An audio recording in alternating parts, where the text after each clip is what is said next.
holding. It's onto it in the corner. Centering pass, Tkachuk. Check from behind. Tries a bank shot. Score! Brady Tkachuk makes it off UC Saros. Second effort from Tkachuk. Ties the game at 1. Zone entry. Score! Long wrister from Tkachuk. Just like that. This hits. Team USA with a 2-goal lead.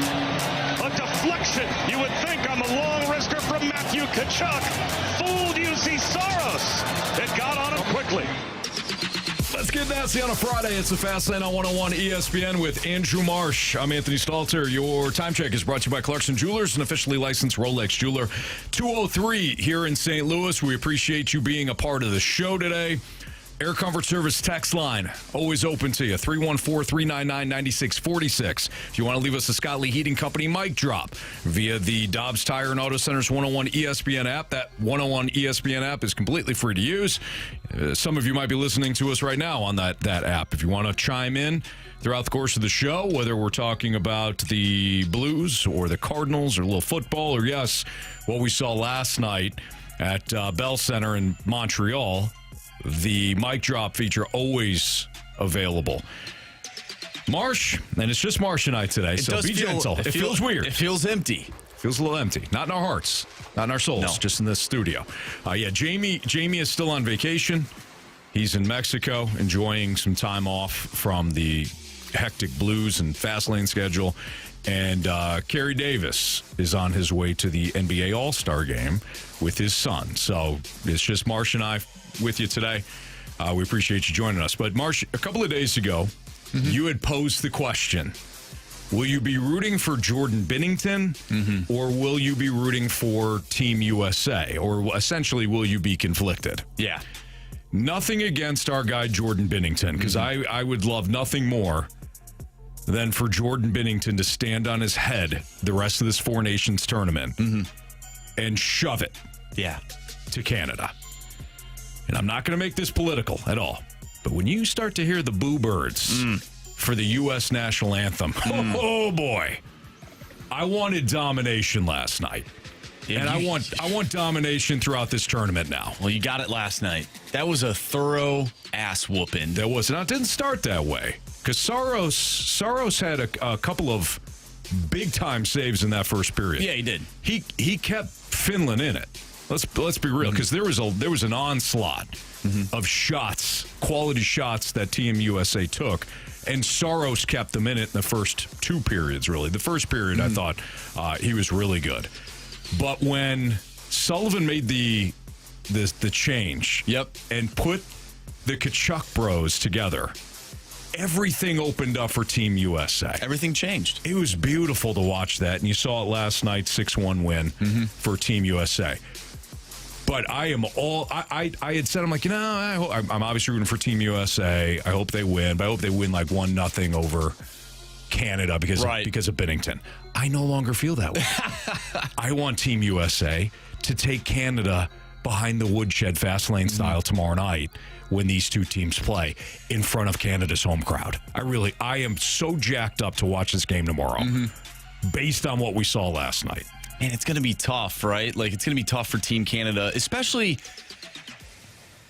the way that Jordan Binnington played the other night. You know, we came on the show and we were trying to back our Blues netminder.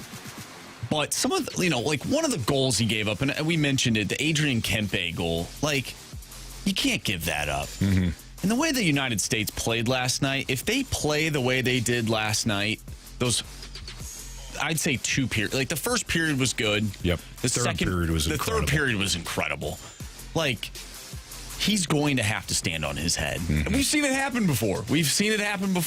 But how could you not just love your country after an ass whooping like that? Now it's over the Finns, but, Well, you know what? We'll take it. Hey, they're out there, too. Yeah, they are. So, and they're a little banged up, but it is what it is. Don't stand on the track when the train's coming through, Marsh. That was so fun to watch. That was incredible. And that was good hockey. That was good hockey, and it was as soon as Team USA got up, and the announcers were starting to talk about this too. One of the announcers had made the reference to like being a football team that likes to run the ball and play good defense, but now you're behind, you got to start throwing. I thought that was a perfect analogy to how the Finns were playing. And I thought Finland did an okay job just kind of surviving in the first period. I thought they played okay in the second period, but once Mike Sullivan decided to pair Brady and Matthew together, like I said, everything opened up. And what a showing by the Tkachuk brothers, combined for 4 goals. So they scored over half the total goals for Team USA. 1 assist as well. Connor Hellebuck solid in net.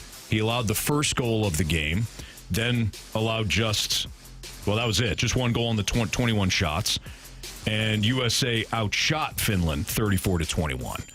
And it felt like that, too, when you're watching that game. And I didn't think they were just throwing pucks to the net. I thought the skill was on display. Austin Matthews, the speed that he plays with is incredible. And he rang the bar. Twice. Well, the first period, man, what a wicked shot that guy has. Remarkable. And it's fun to watch these guys, too. We don't get to really watch them unless you have certain, NHL, whatever, TV or ESPN Plus. We really don't get to watch these guys on a night in, night out basis. But to watch best on best, man, I can't believe it took this long for them to do this again. What are we doing? Right, you're going to continue to do the All-Star game. You're going to continue to do the All-Star festivities. So far, I think that this has been a rousing success. And the fact that we have an opportunity to watch St. Louis's own Brady and Matthew Tkachuk compete, and to hear them talk about what it means to play for Team USA, because Keith Tkachuk was able to play, I think he played in 4 Team USA Olympics or tournaments like this throughout his career, including in the 90s when Team USA upset Canada. To hear the Tkachuk boys talk about what it means to don the Team USA sweater and to compete at that level, I got chills, man. The game, the team is likable, the team is fun. The fact that now they're the villains essentially in Canada, let's go.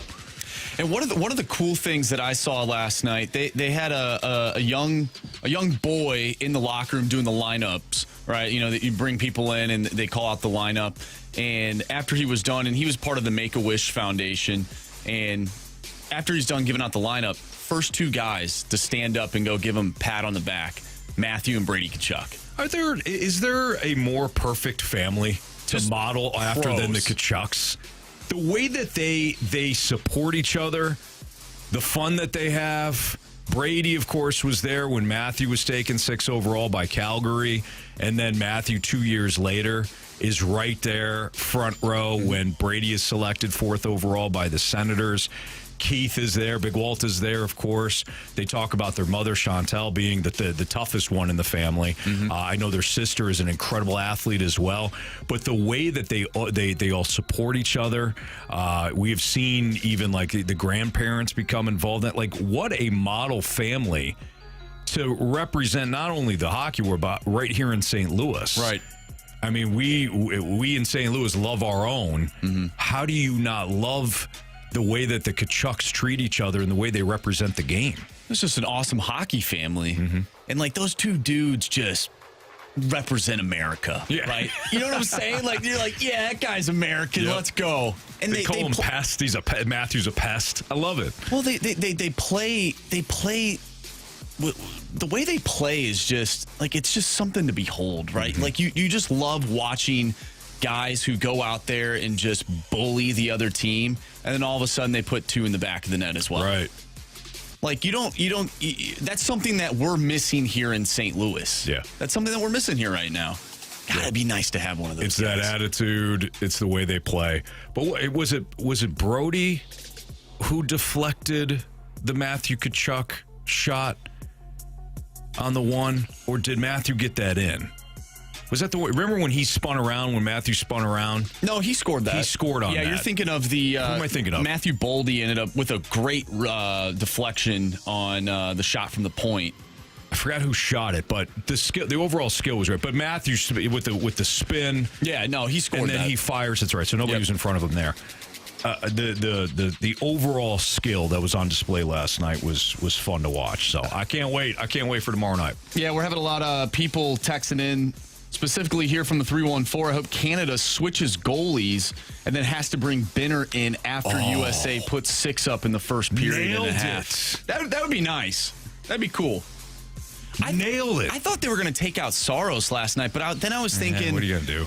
Are you going to take out a guy best on best? He's representing his country. I feel like that's kind of embarrassing. And I didn't think. I mean, what was Saros going to do on some of those? Like toward the end, there was a couple. There was where a you're few like, where I'm like, oh boy. Well, the third period, you're like, okay, he's right. Does he have blinders on? Like, is he playing blinded right now? What did you think of the first goal, Connor Hellebuck? Well, that was rough. Playoff Hellebuck, that's what I was thinking the entire time. And he's like the best goalie in the regular season, but when it comes to the playoffs, like sometimes he's a different goaltender. Yeah, I was wondering, was that the one that went right under?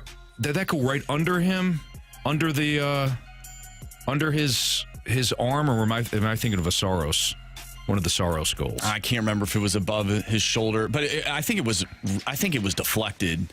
But either way, you're right. Either way, PK Subban in the intermission is like, he's leaky. And I was like, oh boy, we got a controversy here. If he was Canada's goalie, he'd be, people would be hating him right now. Mm-hmm. No, just Jordan Bennington. Just Jordan Bennington. Yeah, exactly. And apparently, all Americans. That's fine. Again, not going political here, but you know what? If we could beat them on their home ice in their sport. Nice. Oh, Marsh. How about Sweden, though? They have to play Canada in Canada, and then once they move to Boston for the Four Nations face-off, Sweden then has to take on the United States in the United States. Oh, I love that. So Finland's the opposite, though. They take on the United States in Canada, but then take on Canada in the United States. Finland's done. Thanks for trying. I think they're all done, except it's going to be United States and Canada in the final. It has to be. I don't want to overlook Sweden, okay? But from what I saw last night, I completely agree with you. Yes. Finland looked like they didn't belong in the same damn ice. Let's be real. Let's be real. All right, it's Fastlane on 101 ESPN. Stalter is our Ice Canada being a state now. I don't know what that means. What does it say? I don't know. Stalter is our Ice Canada being a state now. LOL. I don't know. Oh, I think they're saying that Canada is now a state, so now it's our ice. Oh. I think that's what they're saying. There you go.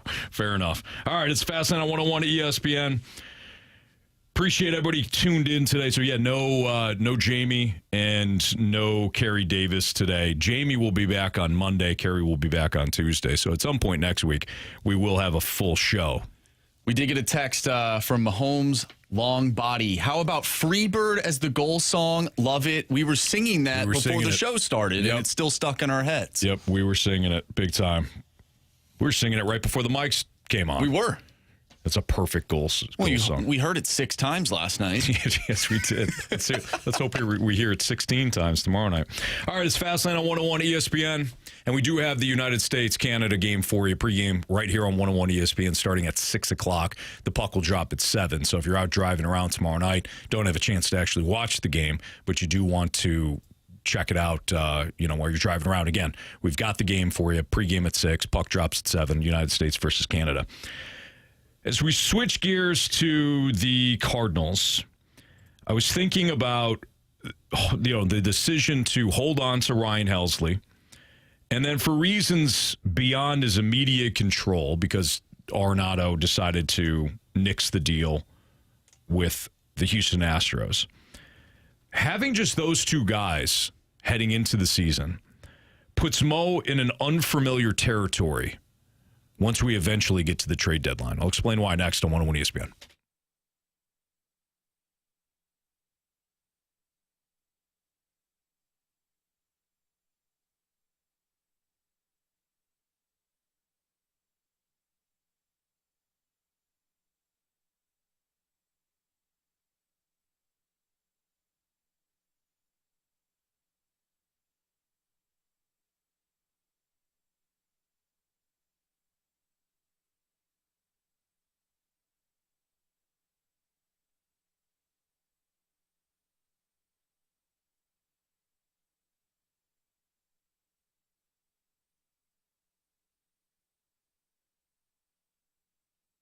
In just a few short weeks, the Missouri Valley Conference Tournament is coming to Enterprise Center, coming to St. Louis, and it is one of my favorite events of the entire calendar year in sports. Arch Madness, March 6th through the 9th. They've got 6 different sessions going on, starting Thursday, March 6th with session 1, and then going through until the championship game on Sunday, March 9th. You can participate if you want to take the family down, and what a great family event. Watch a little basketball. Maybe you attended one of the schools. Your alumni is playing that weekend, March 6th through the 9th. Great. Take the family to go see your alumni. Family Fun Pack ticket offer, $104. Get you 4 single-session tickets, 4 large sodas, 4 regular popcorns to go see your team. I'm already seeing some Snake Pit people chiming in saying Drake, Drake first place right now in the Missouri Valley Conference, certainly will be a favorite going in. But these tournaments can go any which way. There's always a Cinderella that emerges at some point. Arch Madness Tournament, March 6th through the 9th. Again, check out that Family Fun Pack. $104 gets you the 4 single session tickets, 4 large sodas, 4 regular popcorns. It's a great deal, a great event. It's Arch Madness coming to St. Louis, March 6th through the 9th.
So we can sit here, and we have, and debate whether or not the Cardinals should have moved forward by trading Ryan Helsley or become more aggressive, I guess, when it comes to trading Nolan Arenado. It's fascinating on 101 ESPN. Andrew Marsh, Anthony Stalter.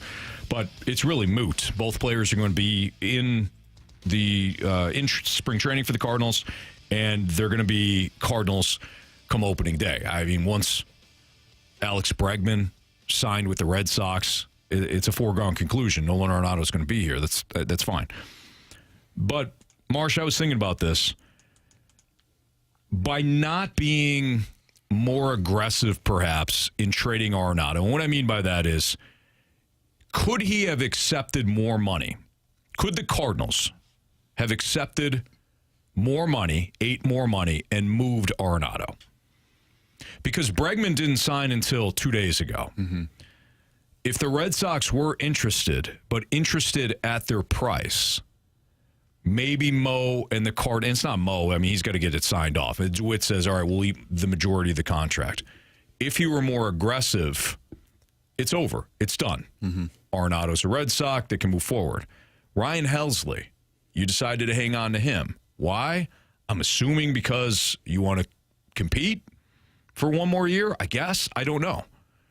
Maybe they didn't love the offers that were being, maybe they didn't love the compensation. Yeah. And that's fine too. Maybe they want to keep him. Maybe they want to keep him. I don't know why you keep a closer in his early 30s and pay him a bunch of money, but maybe they do. Maybe they want to keep him. Regardless, again, moot point. But by keeping those two guys, Mo is going to be in unfamiliar territory when it comes to the MLB trade deadline. And here's what I mean by that. Let's look back, shall we? In 2009, that was the Matt Holliday deal. So he's trying to create a playoff push for his team. Mm-hmm. That's when Mo acquired Matt Holliday. In 2011 is when he made all the championship moves, bolstered the bullpen. That was Edwin Jackson, Dotel, Zipchinski. Also bolstered the defense by acquiring Rafael Furcal. Of course, Colby Rasmus, the main part going up to the Blue Jays. Which wasn't sexy, by the way. None of that sounds sexy. It wasn't sexy, but of course, it ended up with a World Series championship. I mean, he completely strengthened the pitching staff and the defense, and they wound up winning a World Series. In 14 is when Mo decided to add Lackey in the deal for Alan Craig and Joe Kelly. And Lackey, Cardinals, they reached the NLCS. And he also acquired Justin Masterson, but he struggled. But nonetheless, I mean, this is somebody that was active earlier on in his career, he being Mo, and he did a great job. 2015, that was when he acquired Brandon Moss and Steve Cishek. They got bounced in the NLDS, but whatever. Mm-hmm. Then came 2018. Kind of a soft sell. That was one of the years that the Cardinals didn't make the playoffs. That was when he dealt Tommy Pham, Tui, and Luke Voit. And wound up getting Gallegos in that Voit trade, which wound up being really good. Mm-hmm. Initially, you're like, oh, you just gave up a middle-of-the-order bat. But really, Voit got bounced from the Yankees once he stopped hitting between a couple of powerhouses. Mm-hmm. And for a little bit, I was intrigued by Genesis Cabrera, but that eventually fell out. 2019, he got Tony Cingrani, traded Jed Jerko. 2021 was the Lester and Happ deals. 22, Quintana and Montgomery. And then last year was the major sell-off. If you notice, not one of these deals, not a one, was Mo involved in being the seller of a major deal. Right. Pham, smaller deal. Mm-hmm. Even last year, we're talking about veterans on essentially on 1 year deals. They were rentals. Jack Flaherty was a rental. The other guys that were dealt, Jordan Hicks, rental. And there was one other one as well, wasn't there? Montgomery, right? Yeah. Yes. So those deals, the Montgomery, Stratton, Flaherty, Hicks, Paul DeYoung, all those guys are essentially rentals. Mo has never been involved in a big deal when he was the seller. Like superstar player. I'm talking about being on the other side of the Matt Holliday trade in 2009. Yeah. He's never had to be the guy that fleeced somebody from the other side of a major deal. Because the Red Sox deal, I mean, he fleeced the Red Sox. Alan Craig was damaged goods. Joe Kelly was good, but he got a good deal there. But I'm talking about selling. This is the spot now I feel like Mo has put himself in. Would trading Nolan Arenado where he's at right now in his career and based on the production that he had last season, could you even compare that to what Matt Holliday brought to the Cardinals when he came here? Say that again. I want to make sure I get that. So, like Nolan Arenado, what we know about his age, his production, like, can you compare that, though, to what Matt Holliday brought to the Cardinals when he was traded here in 2009? Or is that like a tier below it? No, I think know the that's name fair. is huge, but like I feel like those two are in different parts of their career. Well, I do think though that both deals were made under the idea that you were going to be a championship caliber team in the foreseeable future. You don't acquire Matt Holliday Right. without one thinking you're going to sign him for the long term and be a legit contender. And as it turns out, 2 years later, they won a World Series. I don't think you make the move for Arenado at the time. Even as sweet as the deal was, it came with a lot of financial backing, obviously, from the Cardinals. I don't think you make a deal for Arenado without having the same idea of our championship window is open. But what I'm saying right now, though, if he's dealing Arenado away at the deadline to another team, is he doing basically what he did to get Matt Holliday? Like, is another team doing that to him based on the production? It could wind up being that way. If he ends up having a really good year. With Arenado, certainly. Yeah. With Helsley, though, I mean, Helsley, if he stays healthy, Yeah, that's a different story. That's a different story. So I will say yes on your Arenado question. Helsley, if you did want to sell, or let's move this conversation beyond these two guys. At one point, there was some discussion whether or not Sonny Gray was going to be dealt. Right. If you're sitting there at the deadline and you're not a contender, Sonny Gray could essentially change his mind. I know he has said look, I want to be here. I want to be a part of this thing. Your mind can change.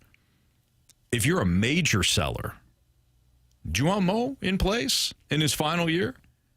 Brokering deals in a situation where he's never really had to broker a deal from a selling standpoint in a major deal? That was the question I wanted to ask you. Like, should he be the one making these deals? No. Let's say if it is to happen? No. I don't know. Maybe Bloom will be involved at that point. Like the guy behind the scenes? No, Bloom should be the one. If you're the guy, you should be the one that Right. ushers in these deals. I agree. But then that goes back to our discussion of what is Mo doing this year? Right. In a year where these moves are important for your future. Correct. Why is he the one in charge if he's not going to be the one in charge moving forward? Absolutely. This all comes back to what was the game plan?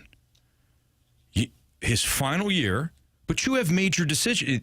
When I say you, I don't mean Mo. You as the Cardinals, you have major decisions, franchise-altering decisions to make. And you decided to let this thing go for another year because why? Mo was in this final year of his contract. He's been great to you. So you said, we're going to see this thing through. He could be great to you. You put him right next to Gersh. And say, hey, you know what? Final year of your deal, you're going to be a nice consultant for us. But Bloom, it's your ride now. This is not an Army and Alexander Steen situation. Right. Where there's an easy transition here because Steen's got some learning to do. Bloom's been in this position before. Bloom has been in this position before. Tampa front office, Boston front office, here a year ago as a quote-unquote consultant, whatever that means. And now you're going to let him ride when you have major decisions to be made?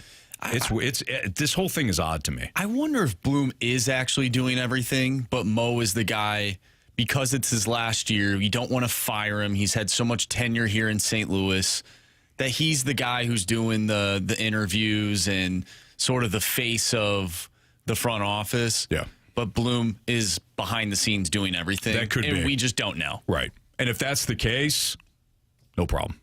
I got no problem with that. Yeah. You want to put Mo out there and keep Bloom kind of in the backgrounds where the media can't really get to him and he doesn't have to worry about it and he can just concentrate on his job and Mo is just essentially the quote-unquote face of the front office for 1A last year. I'm fine with that. I would have a hard time thinking that Bloom would not be involved in any of these deals if they were to occur. Like, I just have a hard... And if he's not, then that's just bad business. But I just can't believe that. Right. Yeah. There's probably what you just illustrated is probably the case. Bloom is heavily involved in these deals. He's going to have to be. It's going to be his front office in a year. I don't know. Odd. But I was just looking at this. I was looking through Mo's trade record and all that at the deadline. And I'm like, yeah, no, there's not one where he was involved, where he was the seller. And good, because the Cardinals have been in contention. But like trading Tommy Pham does not count. Right. Trading Jack Flaherty in his final year doesn't count. Trading Tommy Edman doesn't count. And right because now you're acquiring Fetty, you're acquiring a big league player. And at the time, I was under the impression that they were trying to make a playoff push. Correct. I don't know. Weird times right now. Does it make you scared? It makes me confused. Makes me confused. A little frustrated, a little hungry, but mostly confused. All right, what's trending is next on 101 ESPN.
ESPN Sports Center. I'm Andrew Marsh. It's time for a Sports Center update driven by Johnny Londoff Chevrolet and Johnny Londoff Autoplex. Matthew and Brady Tkachuk helped lift the United States over Finland last night in their first game of the Four Nations face-off. Final score 6-1. We'll have USA going up against Team Canada tomorrow right here on 101 ESPN. Before that, though, we'll have Finland and Sweden. Pre-game for that one starts at 11 a.m. Puck drop is at 12. And then the United States will take on Canada later tomorrow night. Pregame starts at 6. Puck drop is at 7. If you missed that conversation or if you missed anything from today's show, make sure you go to 101ESPN.com or check out the free Dobbs Tire and Auto Centers 101 ESPN mobile app. Just head to the podcast page and you'll find all of our full shows there. And it's all brought to you by the Schaefer Door Company. Tonight, we have the NBA Rising Stars game for you. Tip-off will be at 8 o'clock. I'm Andrew Marsh, and the Sports Center update is driven by Johnny Londoff Chevrolet and Johnny Londoff Autoplex. See them at londoff.com. Chevy, together we drive. Are you kidding me?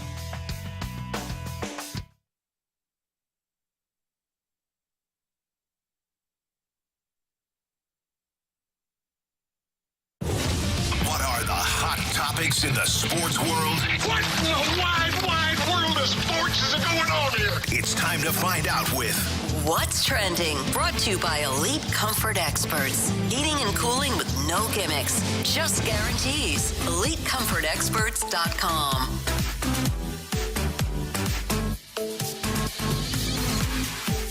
Welcome back to the Fast Lane here on 101 ESPN with Anthony Stalter. I'm Andrew Marsh, and it's time for What's Trending.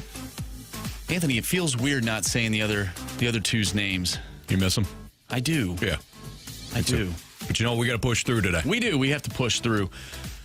This is interesting. There's some drama with the New York Yankees and Marcus Stroman. Marcus Stroman is not projected to make the Yankees starting rotation. I don't know if Stroman wants to go to the bullpen, Anthony. He goes, I won't pitch in the bullpen. I'm a starter. You think Marcus Stroman still has it in him to be a starter? Yeah, I think depending on what team you're on. I mean, if you're the Yankees, I don't know if he's still a starter right now. But if you look at this is what gets me. So, a couple of years ago, so he signed what, 2 years ago? But I remember when everybody was like, hey, Marcus Stroman could have looked great in a Cardinals uniform. And now the Yankees are already trying to shift him to the bullpen. We get all hot and bothered by these free agents because it's instant gratification. Our team signs a free agent. We feel good about it. We don't really look at the other side of the deal. We just say, hey, we got a free agent. We got one of these top free agents, right? We improved today. But a lot of these free agent deals look kind of rough in year 2 or 3, even if they have a good initial year. So that when I saw the Stroman thing and the Yankees wanting to move him to the pen already, that was the first thing that struck me. This is why I'm on board with the Cardinals going the route they are. I think it's smart to go draft young guys, develop them, retain them, unlike the Rays, unlike the Guardians at time. Retain those guys, pay them what it's worth, but allocate the money to your people instead of going outside of the franchise. Now, I'm not saying don't trade for anybody ever. I'm not saying don't sign anybody ever. But know when you have that moment and strike while the iron is hot. The Royals getting Johnny Cueto, knowing their window is open. The Dodgers are in a category all to themselves, so I won't use them. But there are plenty of examples of teams saying now's the time. Right. The Cubs, unfortunately, talk about the Cubs, but when they acquired Aroldis Chapman, they knew window was open. All the work that they did previously, tanking, it all came. Now is our time. We need a closer. That's when you make the move. They gave up, Gleyber Torres in the process to get that deal done.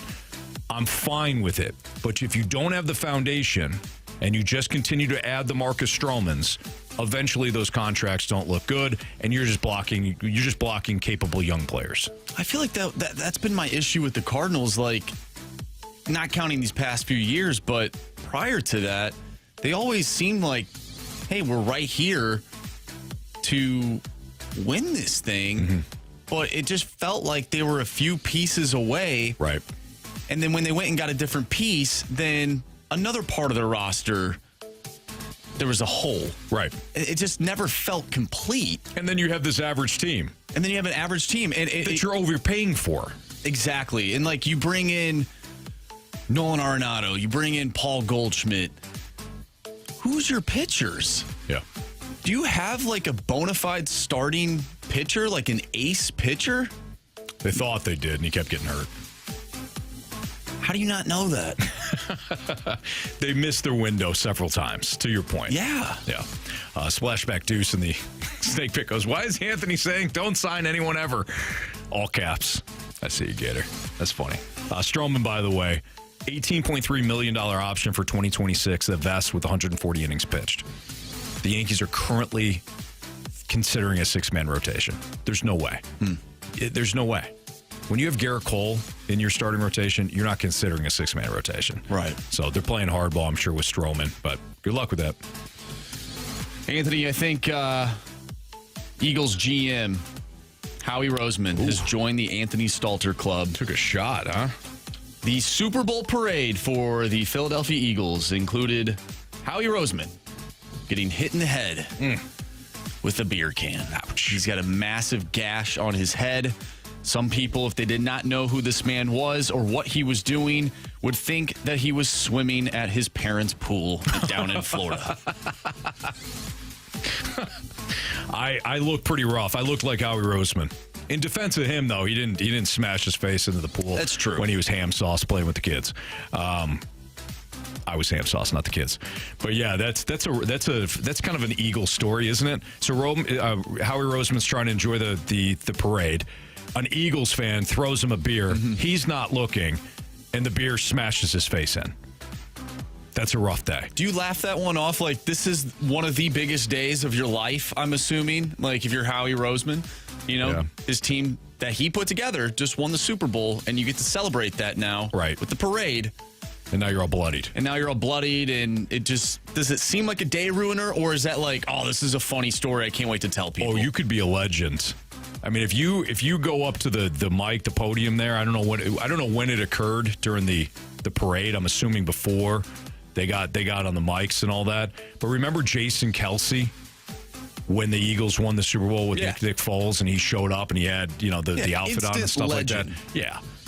If you're Roseman, you show up, you're all bloodied face, and you just shout out the "Fly Eagles Fly" mantra. Yeah, crack another beer, maybe pour it on your forehead. Absolutely. Maybe it'll sting a little bit. Maybe it won't. No, this is how legends never die. Yeah, quite frankly. Exactly. Yeah. You laugh it off, then you become a legend. That's tough though. Like, it probably hurts like hell. Bad hands, I guess he wasn't looking. Yeah. Yeah, but peripherals. You gotta say heads up. You gotta give him a heads up. That is true. You Maybe just they throw did, your buddy. though. But here's the thing, man. That thing hits the concrete. Now you're wasting beer. Yeah. You wouldn't do that, man. If you and I are walking along, or you're in the stands, or you're outside of the parade, you're shouting, "Heads up!" The 618 texted in. He said he bleeds for the city. There you go. Perfect. There you go. Nice. And I heard that the Las Vegas Raiders are now trying to contact that gentleman that threw that beer as their next quarterback. Pete Carroll's on the phone recruiting. Yeah. That's good. All right, it's Fastlane on 101 ESPN. That's what's trending. It's just Marsh and I today. Jamie still off for vacation, and Carey and his son are heading out to the NBA All-Star festivities. So should be a fun weekend for the Davises as well. I saw the Raptors. Did you see this a couple days ago? The Raptors. I think it was 2 nights ago. So Tristan Thompson of the Raptors decided to slam the ball when the game was decided in like the final seconds, and it irked Raptors fans, and it irked their coach, who said that he's got no class, and he was glad that his players stood up for themselves. And it got me thinking about the unwritten rules of sports and how undeniably stupid most of them are. But are there some that are legit? I want to hear from you. Marsh wants to hear from you. Air Comfort Service text line 314-399-9646, or check us out in the Snake Pit. Which unwritten rules are you okay with in sports, and which ones do you find to be aggravating? And we'll also dive into this Raptors situation, because that one has me aggravated. That's next on 101 ESPN.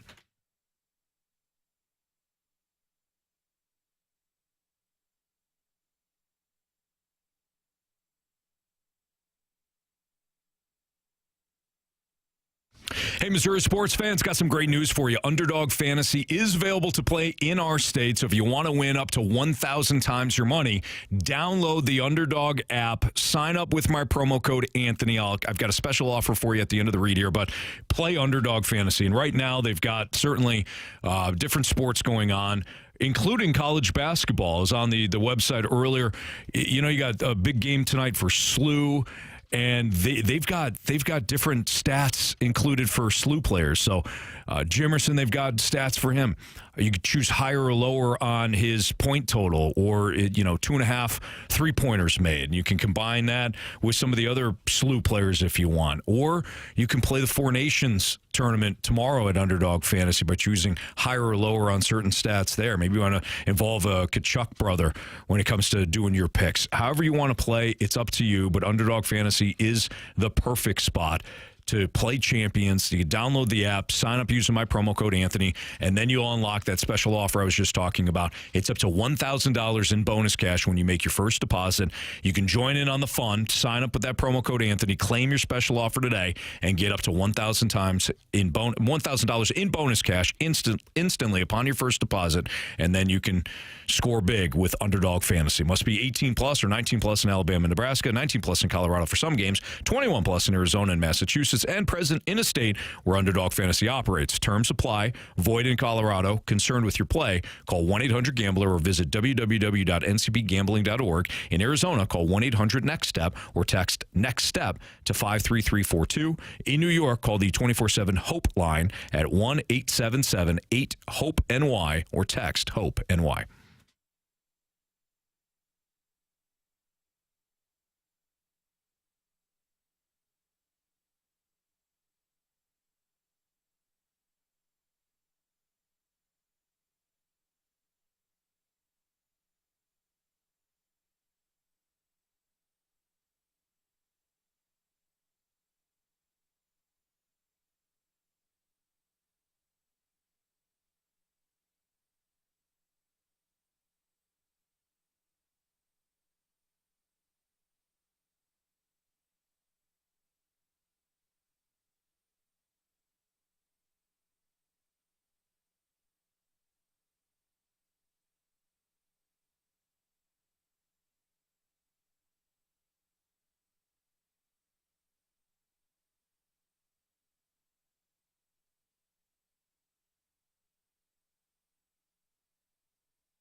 to Fastlane on 101 ESPN. So I saw this story the other day, checked out what happened in the game, because I wasn't tuned in, Marsh, believe it or not, to the Raptors and Cavs the other night. Yeah, I know. But the Raptors, the board play.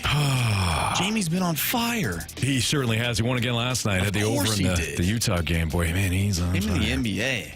Well, he knows the NBA. He knows how to ball. That's for sure. Mm-hmm. So his favorite sport. It's his favorite sport of all time. So the Cavs won the game 131-108, but the controversy came in when Tristan Thompson of the Cavs decided to dunk when the game was decided. There's 4 seconds remaining in the fourth quarter of the victory, and Thompson said, you know what, I'm just going to go ahead and slam this home. Now, he's from Toronto, so he was kind of maybe playing up to the home crowd a little bit, but the Raptors coach, Darko, and I'm going to screw up this name, so I apologize in advance, but Rajakovic? I think there's a lot of people that care, Anthony. Well, I want to make sure I get this right. Yeah. Darko Rajakovic? Donnie Darko decided to take to the post-game press conference and call Tristan Thompson to the mat. He says, I think what Tristan did there was no class and disrespectful.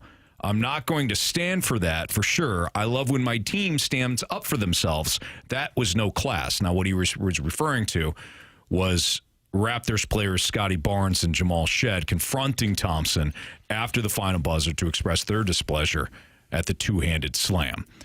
I would say to my players, hey, where was that effort and that urgency and that fire actually during the game? It reminds me of the Michigan-Ohio State game with the flag plant. Right. You're that ticked off because they're trying to plant a flag in turf, mind you, after you just got your butt kicked. Really. So this led me to thinking about all the unwritten rules in sports and how most of them drive me crazy. The one that I will never get on board with, unless we're talking about like the youth level of sports, is running up the score. Should you do it? No. Would I if I'm coaching? No. If the game's in hand, call off the dogs, get some other players in there, call it a day, right? Like I'm not into rubbing my opponent's nose in it unless they were disrespectful. Like if they ran up the score 1 point, hey, game on, right? But I'm certainly not going to be upset with the other team and call them disrespectful if I can't hang within 20 points of you and one of your players decides to jam one home or steal. That's another one that drives me crazy. Stealing late in the baseball game. People get all hot and bothered by that. Throw his ass out. Yeah. You're that ticked off. It's still within the confines of the game. Well, it's not like they're cheating. In professional sports, there's incentives for these players, too. So if they can swipe a bag, if they can score a goal, if maybe they catch a touchdown or catch a pass. Like, do you think it was Bush League or unwritten rule that Mike Evans got a pass thrown to him when the game was over at the end of the season? Everybody loved that. Yeah. Everybody loved it. There's incentives for these professional players. Honestly, you know what I was upset with? Hey, Saints, you know the ball's going right to him. Pick the damn ball off. Take it to the house. Be the bad guy. Be the bad guy. That honestly, I was more ticked at the Saints than the Bucks. Everybody in the house knew that Mike Evans needed one more. Or whatever amount of yardage it was. Well, I don't think it was receptions, it was yardage. But and the Jameis Winston, remember he got his coach all hot and bothered for handing the ball off instead of taking a knee at the 1 yard line. You know who that was against, right? It was against the Falcons. Oh, Artie Smith came across the field all hot. But hey, Art, your team played like crap. You did not have them. You did not have them in position to win the game.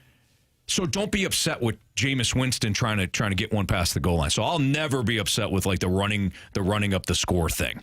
So Tristan Thompson actually took to X. This was great. Did you see the post? I did. He said, you want a full court press with under a minute left in the game. When you get cracked by 30, this will happen to you. Lose for draft lottery and be happy, buddy boy. Hopefully you and most of your guys see the light at the end of the Bobby and Messiah long-term plan. Bless up, stay warm. In all caps, my city, winky face, chuckling emoji. Love it.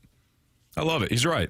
You know, full court press. Really? Okay. Well, if I get a chance, I'm gonna slam one home here. All right. So some other unwritten rules that I'm actually okay with in sports. All right. And believe it or not, one comes in soccer. I don't mind it when a player is legit hurt, not flopping, but if you got like a snap femur out there, I'm cool with them, the other team, kicking the ball out of bounds, giving the time to get that player some help, and then that team returns the ball back, possession to the other team. All right? So, in other words, I crack my femur out there. You're about to go in for a score, but you kick the ball out of bounds, pause in time, or added time, whatever they do. And then the ball goes back to your team after you get my carcass off the field. The pitch. I got no issue with that at all. I find that to be just fine. Another one I don't mind, and you'll probably appreciate this one, Marsha, being a hockey guy. No slap shots and warm-ups. Like, that's just... You don't like it? Nah. Oh. Anthony, you got to ring the bar with no bucket on. No, I'm talking about the goalie. Oh, if you're a goalie. Yeah, you don't smash one in front of your own goalie before a game. I think a goalie would say, don't shoot the puck high. Like, typically you want the if you're a goaltender, you want to see pucks, like you want to hit you want to feel the puck. Warm me up. Don't try and ring my bell. Don't try to go top down here. Right. No, if you're a player though, like if you're just skating and the goalie's not in the net, like just let it rip, let it hit the bar. You got the flow going. Yeah. Skating with no helmet on. Right, yeah. It's a cool look. Try to embarrass me out here. I'm trying to warm up. Another one golf. The ones in golf I'm fine with. Don't be talking. Like, that's just part of the game. I don't even think that's an unwritten rule as much as just, don't talk during the backswing. Unless it's the waste management. A little different. Repair divots and ball holes. Come on. You got to do that. Like, that's just common ed. That's more etiquette than anything. Yeah, don't hit while people are on the green. Right. Right. That's it. That's if you're playing. I'm sure they don't do that in actual professional golf. But I think a lot of the golf stuff, it just applies to your weekend warriors too. 100%. Yeah. All right. So I asked you for some of your unwritten rules that you're cool with. I saw one from Splashback Deuce, which is a good one.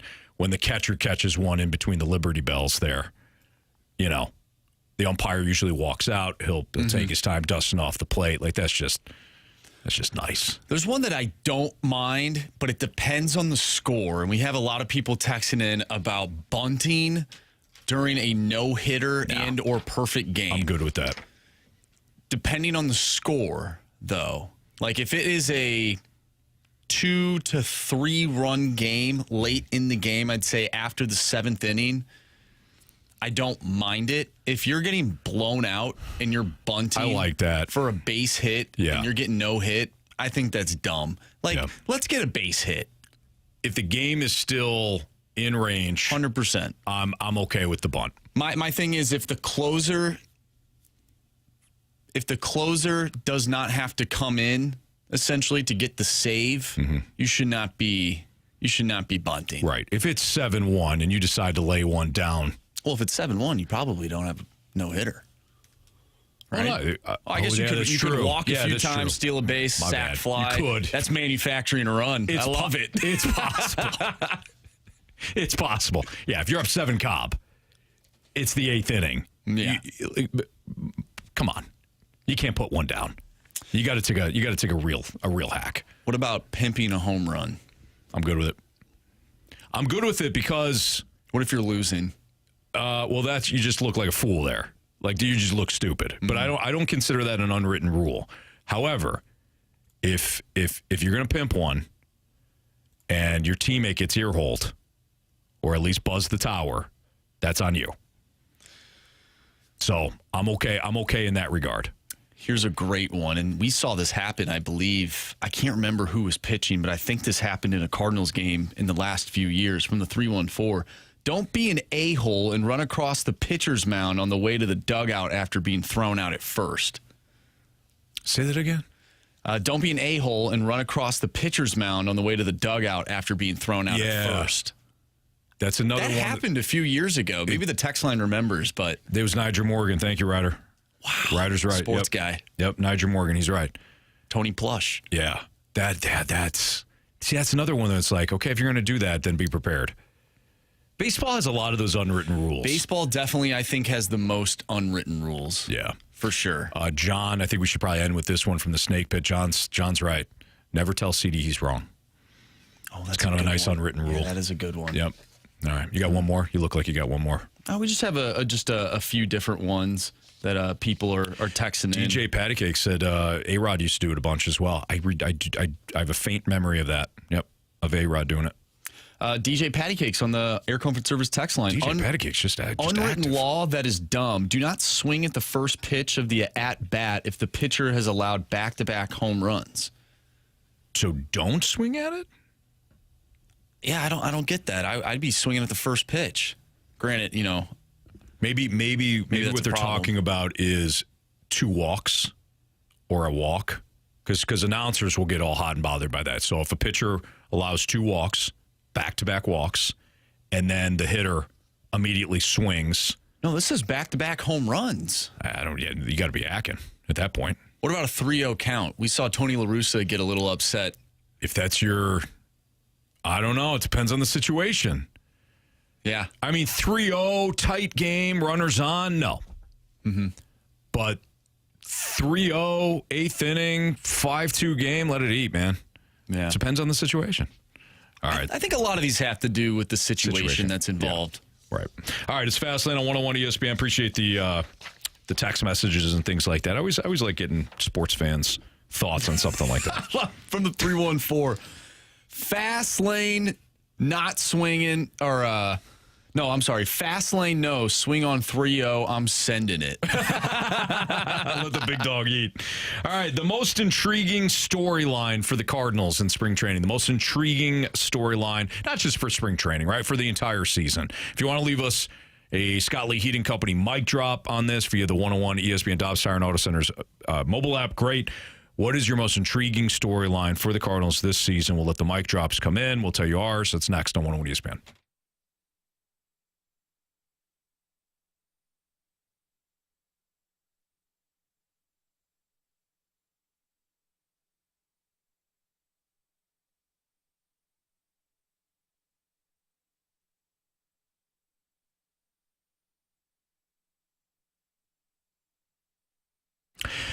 You got to check out Auto Centers Nissan in the month of February. They have their Love at First Drive sales event going on. So we're talking about new Nissans that have been discounted up to $10,000 off with sales prices starting under $23,000 on select models. Again, that's all throughout the month of February for Auto Centers Nissan's Love at First Drive sales event. If you're worried about selection because you've been at other dealerships and they just haven't had much, no worries at Auto Centers Nissan Herculaneum. They've got over 700 new and used vehicles all in one location. And like I said, throughout the month of February, they've got heavily discounted prices on every vehicle in stock.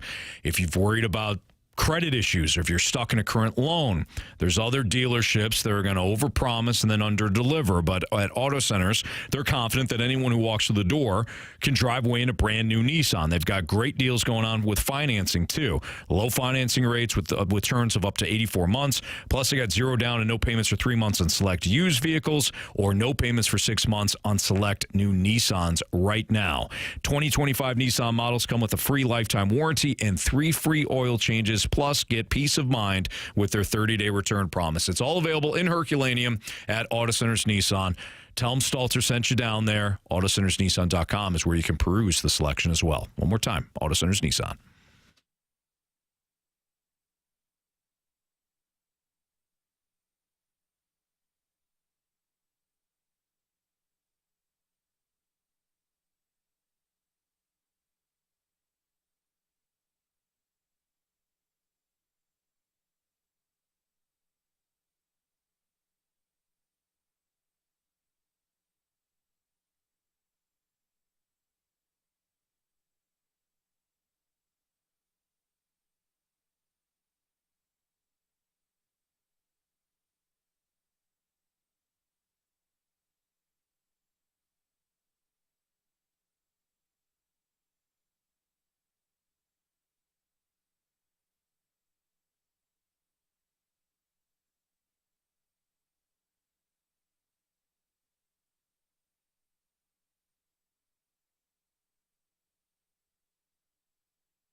we're going to do a 5 and dive here. 3:10, your time check brought to you by Clarkson Jewelers, an officially licensed Rolex jeweler. Just know that we will get back into this at some point, but we're having fun with the unwritten rules, so we let it go. Andrew Marsh, Anthony Stalter, it's the Fast Lane on 101 ESPN. What are the most intriguing storylines to you for the Cardinals this season? Pick one. Love to have you participate. Send us a mic drop via the Dobbs Tire and Auto Center's 101 app. Marsh, I'll let you go first. The absolute most intriguing storyline. Obviously, the Nolan Arenado saga is interesting to see how he comes into the 2025 regular season after all of this has taken place in the offseason. But for me, and I think it will be for a lot of people, is what will Jordan Walker do this summer? Is he going to be the Jordan Walker that we've seen in the past where, he's swinging at pitches in Section 305, as you've earlier said? Or is he going to have a different approach at the plate and he will ultimately become the player that the Cardinals have said that he can be? And then I think a lot of us hope to... that we expect him to be. I don't want to say everyone expects him to be. I think a couple years ago we'd say, yeah, we expect this guy to be a superstar. Maybe that's not the case anymore for some people because they've seen him play and he hasn't lived up to set expectations. But for me, this entire season, I don't care. I mean, obviously I do. I want the team to play well, and him playing well will contribute to their success. But for me, this entire season revolves around him. Yeah. That's a good one. I'm sure a lot of people will kind of chime in on that as well. So I wrote down a couple. Nolan Arenado's future with the team. Transition in baseball operations leadership with Bloom. He's got the tenure with the Rays and the Red Sox. He was the appointed advisor to Mo. And then following the season, obviously, Bloom will take over.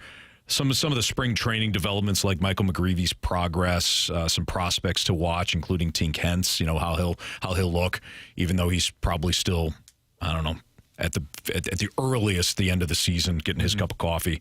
But the biggest question I have, which turns into the storyline, is, I wrote this down, what has changed? That's a good one. What has actually changed with our Cardinals? What's changed? Are you going to play a lot of the youngsters? Are you going to forego playing some of these veterans in certain spots so that you can let Gorman both succeed and struggle? And Gorman's just one example. But if Miles Mikolas is absolute trash in April and May, will you actually do something? Will you put in McGreevy if he has a nice spring training? What will change? Because if not, what are we doing here? Right. It's the same thing.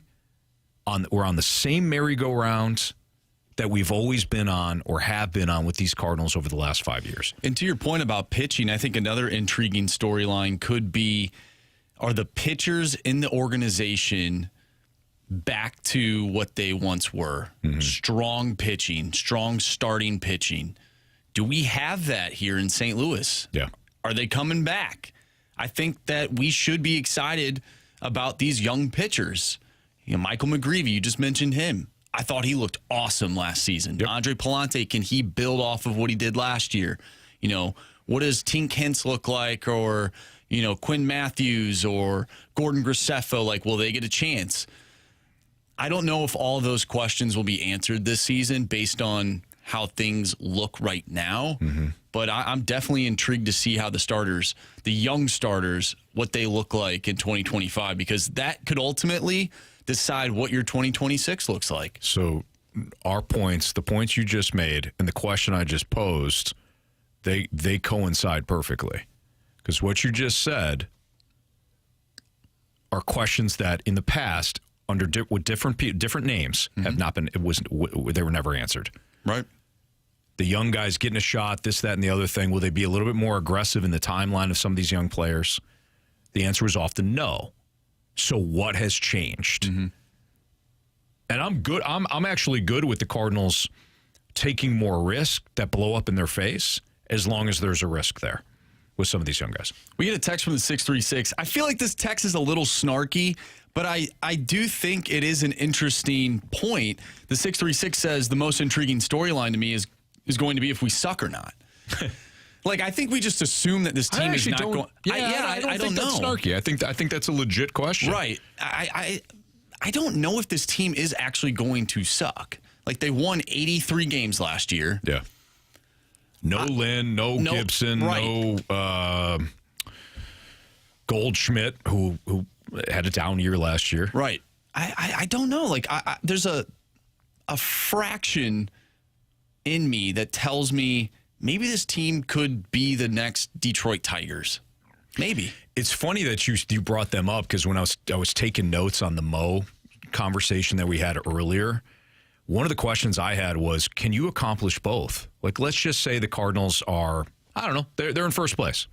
They're in first place at the deadline. Not by 10 games. They're in first place by 2 games over the Cubs or Brewers, whoever. Could you do what the Tigers did last year? Because they traded Flaherty. Yeah. And made the playoffs and won a playoff series. You know what they had, though, that you don't have? A booming automotive industry? No, an ace. You don't have a Scooble. We got Sonny Gray.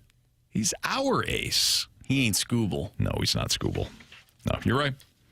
And Scooble was phenomenal down the stretch and in the playoffs. It's the Fastlane on 101 ESPN. So we did ask for your mic drops. And I let Waterboys chimed in the snake pit who isn't going to play. And you list Donovan Newt, Walker. So where does Walker fit in? Where does Gorman fit in? Good question. Ryan says Gorman's a bench bat at this point.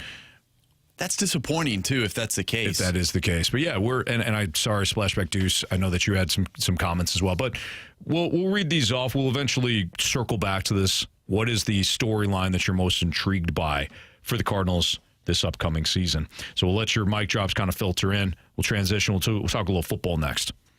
Aaron Rodgers has been informed that the Jets will not be bringing him back next year. We know that at some point the Falcons are going to have to cut bait and take the bad cap hit with Kirk Cousins. Sam Darnold is a free agent. Russell Wilson's a free agent. But Marsh, as I look at the landscape in the NFL, these veterans are likely to be met with a cold market. That's next on 101 ESPN.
Marsh, I tend to be short-sighted at times, so I want you to kind of hold me accountable right now. All right? Okay. So I was looking at the quarterback market for the upcoming offseason. As we know, the Jets have already informed Aaron Rodgers that he will not be back. He's gone. And we know that while no official word has come out of Atlanta yet, the Falcons will have no choice but to do a Russell Wilson type move like the Broncos did with old Russie back. They're just going to have to take the dead cap hit for a year and then move on. Oh, he hurt his shoulder, though, Anthony. He'll be fine next year. Yeah, no, he'll be great. He'll be great. They're not going to be able to trade him for anything. No, nobody's going to take on that contract. You just keep him as your starting quarterback. Oh, no, we've got somebody much, much better. Oh, he can wait a year? Light years better. No, he already waited too long. He can wait another year. Nah. Yeah, Jordan Love did it, right? He certainly did. Aaron Rodgers did it. But so Jordan Love had Aaron Rodgers in front of him, though. Michael Penix Jr. has the second coming of Sam Bradford in front of him. What? So I think it's time to move on. Anyways, so Rodgers obviously is going to be a free agent. Kirk Cousins will essentially be a free agent at one point. Russell Wilson, free agent. Justin Fields, free agent. Sam Darnold, free agent. But I'm looking at the possible chairs, right? Looking at the chairs that are available for quarterbacks. So the Jets will have will have one open, but it won't be for Rodgers, obviously. The Giants, who have a top 3 pick in the NFL draft. The Raiders, the Titans, who have a top 3 pick. The Browns, who have the 2nd pick. Titans have the first overall pick. The Steelers. And then if the Vikings want to go the route of, we'll bring in a bridge quarterback just for competition for J.J. McCarthy since he didn't play last year. Okay, so I threw them in the mix. That's 7 teams. 7 teams. If Cam Ward and Shedeur Sanders are top 3 selections this year, 2 of those teams you can cross off. So that now we get down to 5. Are you sure they're going to start first year? I'm assuming if you're picking that high, you wouldn't bring in a Rodgers or a Cousins if you draft Sanders or Cam Ward, not or Cam Ward, because obviously you wouldn't draft both those guys. I would have to assume that Shedeur Sanders would start the first year. And I think Cam Ward will too. You think Cam? And I'm not. I think like Shedeur will not go to a team if he's not starting the first year. Well, either way, I don't think that those play. If you bring in like a Jacoby Brissett, right? I think We saw that with the different. Patriots. I don't think you're bringing in Aaron Rodgers and Kirk Cousins, especially not Kirky boy. With the way Kirky football handled. Now he was a pro eventually, but remember how he was aghast that the Falcons took Michael Penix, and I know other people were surprised too. It wasn't just him. But I don't think you bring in Cousins if you're a team that's drafting Ward or Sanders. My point in all this is, how cold is this market going to be for these quarterbacks? There's not going to be a lot of seats. No. So if you play this out, let's take Aaron Rodgers. Well, the Jets, you cross off the Jets. Is he going to go to the Giants? The Giants will likely have will either have Sanders or Cam Ward, potentially. Does he go to the Raiders? Maybe. Titans? Probably not. Browns? Probably not. Steelers? Vikings don't make any sense. So you're the Steelers, Steelers, Raiders. Vikings don't make sense for Kirk Cousins? For Aaron Rodgers. No, I don't think so either. Kirk Cousins, though, I find that to be interesting. I don't think it'll happen, but it would be interesting. Do you think he would circle back? Because I don't. If he can't find a job anywhere and they need a guy to come in, he already knows the system, and he's been there before, and you can get him very cheap. Yeah. To me, it's not as outlandish as my headphones fall apart. It's not as outlandish as maybe you think it is. I don't think Kirk will sign there. This is like from a fit standpoint, it makes sense, right? Because you say, okay, well, he's familiar and all that, and he can get you by until McCarthy's ready. But I don't think I don't get the impression that Kirk Cousins wants to be challenged. No, I think it's more of like a last-ditch effort. So he goes back, it's familiar, and he just lets it play out. His GM's like, dude, no team wants you. Right. This right here is the easiest fit. you're not making that much money for them. Mm-hmm. You're getting your money, but, they have a lot of cap space. We'll bring you in. Maybe you start. Right. Maybe you don't. But it's better than not starting at all on another team, and then you have to learn a whole new playbook. Maybe he does eventually get desperate. Because I don't think his market was, to your point, I don't think his market was significant a year ago. It was kind of just either go back to the Vikings or take the deal with Atlanta. Mm-hmm. And Atlanta was so stupid. They got Desmond Ridder the year before that they were so desperate. Not stupid, but desperate that they give him all that money. Things happen. But Sam Darnold's going to be the top prize in free agency, which is hilarious to say. But he's going to get a deal somewhere. So Cam Ward, Shadir Sanders, Sam Darnold eliminates 3 of those teams. So you're now down to 4 teams, 1, 2, 3, 4, for Aaron Rodgers, Russell Wilson, Kirk Cousins, and maybe Justin Fields. Did you mention the Browns? I did. You did mention the Browns. Mm-hmm. Yeah, the 636 says Stefanski has ties to Kirk Cousins. Don't count out the Browns. And he does because he was the offensive coordinator for the Vikings. Absolutely. And that's kind of been that connection. Are you going to pass on, and it's a great point, are you going to pass on the potential franchise quarterback at number 2 to bring in Cousins? Now, maybe it's a situations where it's Cousins and Sanders. I just don't see a scenario where he's not battling for the QB for the starting job. Right, I agree. I mean, it's going to be interesting. What do you do if you're a team and you have one of those guys and you bring Kirk Cousins in? Is it like a Steelers situation with Russell Wilson and Justin Fields? And it's like, we don't really know what we have here. I wouldn't count out the Steelers for one of those for Rodgers or Cousins. I don't know. Like the Steelers, their culture just does not scream Aaron Rodgers. It doesn't, but check this out, Marsh. If they don't get Sam Darnold, who else you getting? You're too far back in the drafts.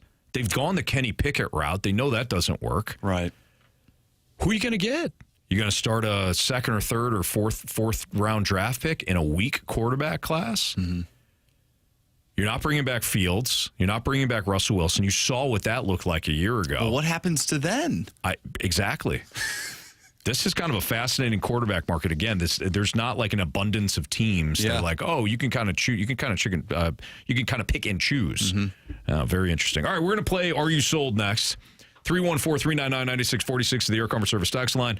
So if you've got an Are You Sold statement that you want to send in, fantastic. Send it there, and we'll play Are You Sold next in the Fast Lane.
101 ESPN Sports Center.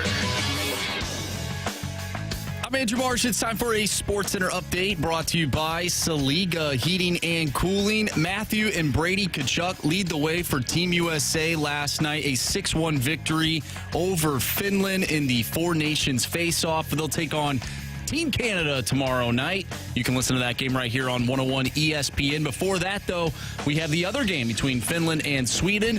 Pregame starts at 11. Puck drop is at 12. And then the United States will take on Canada later that night. Pregame starts at 6 for that one. Puck drop is at 7. Tonight we'll have the NBA Rising Stars game with a tip-off at 8.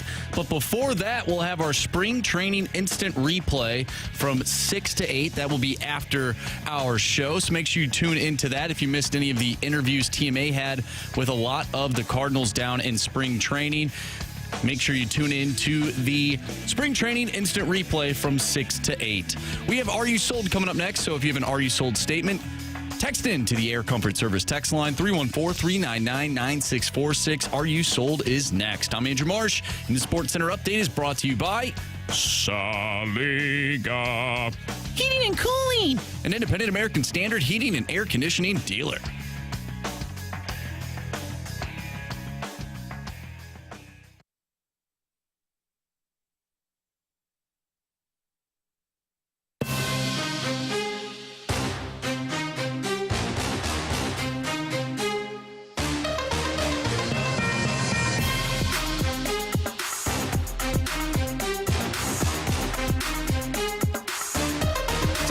Sold here in the Fast Lane at 101 ESPN, the Air Comfort Service text line 314-399-9646. Splashback Deuce says, true or poo? Similar. That's different. Is that different? Yeah, than it's Are You Sold? Okay. It's way different. It's named different, so it's different. Different name. Okay. Completely different. Now, he did say, and it toggled on me here, so give me a second here. Splashback Deuce, true or poo, or Are You Sold? People acting like they'd rather have Arenado get hit by a bus than play here, or just being dramatic. Are people saying that?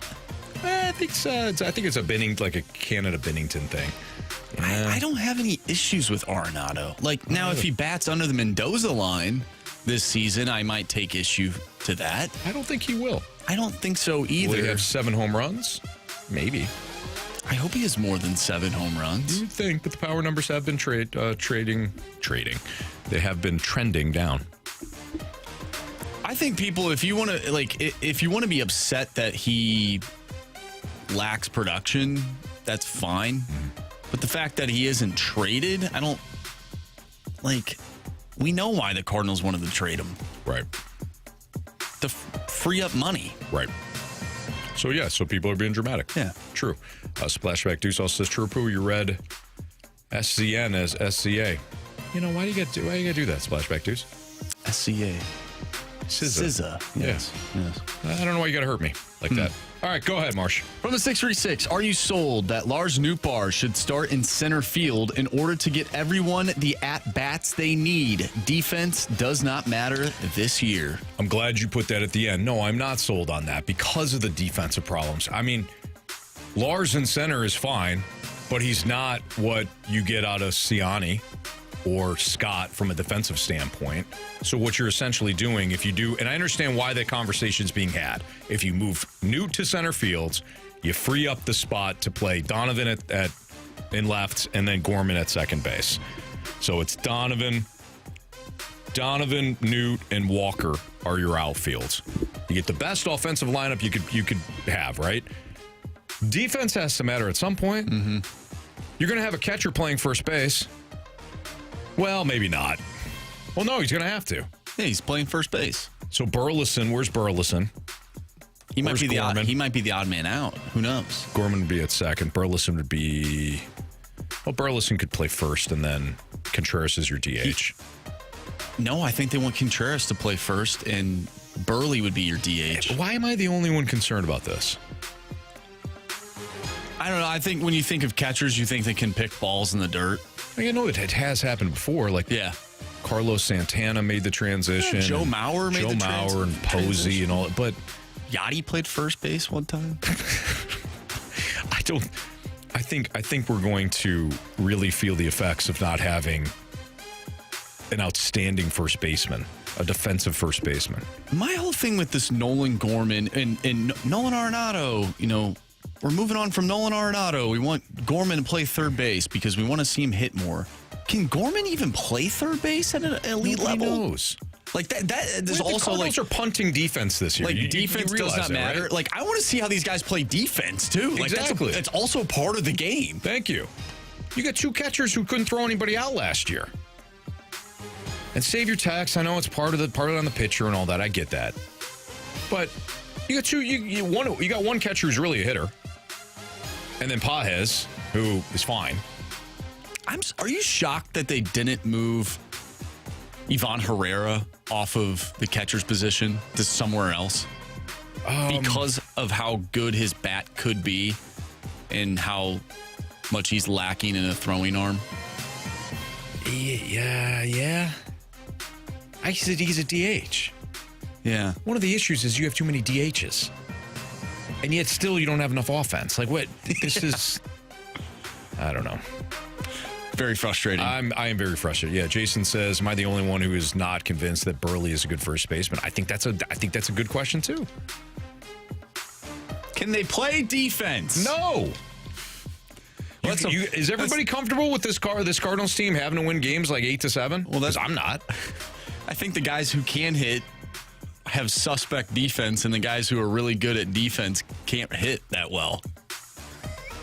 This is how you win 83 games. Yeah. From the 314, prove me wrong. It's a completely different thing that we're doing.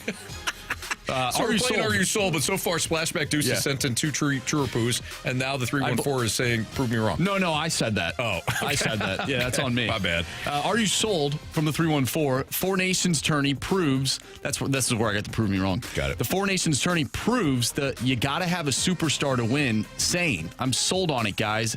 Get me another Tkachuk. Yeah, I mean, it certainly doesn't hurt. It's hard to argue against that. Here's the question, like, would you rather have a superstar or not? Yeah, right? Like, well, the whole team's full of superstars. Right. But even if you were to say, like, Florida, how many Panthers are on that team, too? On Team USA or in the Four Nations? Team USA. Oh, geez. Or maybe in the Four Nations, there's like 6 that are playing. There's a lot of Panthers on all the teams.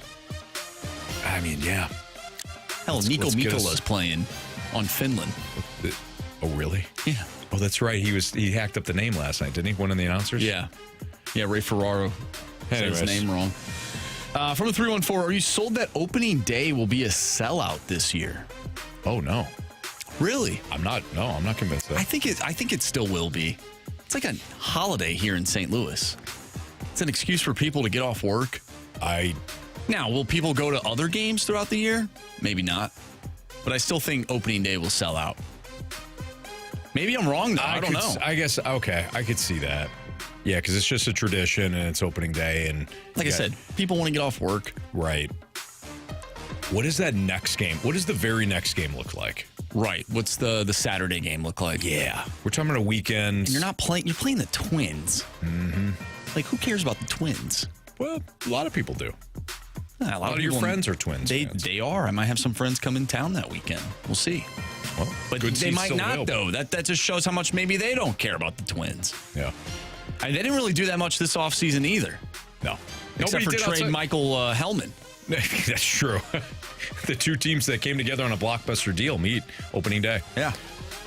I guess I could see it being a sellout still, but then the number drops dramatically for that Saturday game.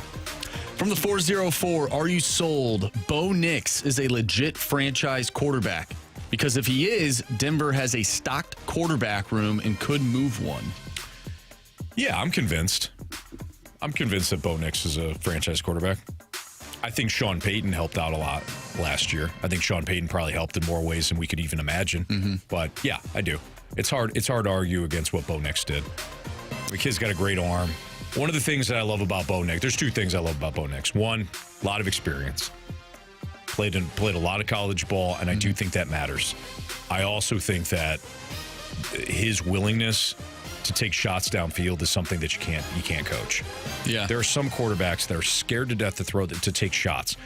He almost does it too much, but I'd rather have your quarterback taking the vertical shots too much and tell him to rein it in a little bit than scared to throw it 15 yards when it's 4th and 15 and you decide to check it down to your tight end. The fact that they made the playoffs in his rookie year, I believe he was the first Denver Broncos rookie quarterback to make the playoffs since Elway.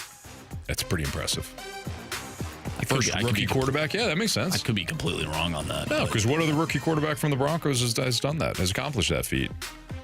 Because Peyton Manning led him the other years. Yeah. I can't remember another rookie quarterback to do so. And it's got to be Elway then. Old horse face himself, John Elway. The logo. You want to do one more? Yeah, let's do one more. All right. Are you sold from Grant Francis Fan Club? Chaim Bloom will clean house, coaching and scouting staffs once he gets control. No, I'm not necessarily sold to that. I think Ollie has an opportunity to show what he can do for a year. I'm not saying it won't happen, but I'm not completely convinced of that. No. If we were to rephrase and say, are the odds more than 50% that he will? Yes. Then I would take the over on that. But no, I'm not completely sold on that. All right. Appreciate the text messages. It's Fast Lane on 101 ESPN. It's just Marsh and I flying the plane. Carey Davis is heading to the All-Star game, the NBA All-Star game, and Jamie is coming back he's still on vacation. This was an interesting question that Marsh, you actually posed. Did the Brewers dispel the notion that a manager has a huge impact on today's game? I think there's two parts of this question that's kind of fascinating. We'll get into that next on 101 ESPN.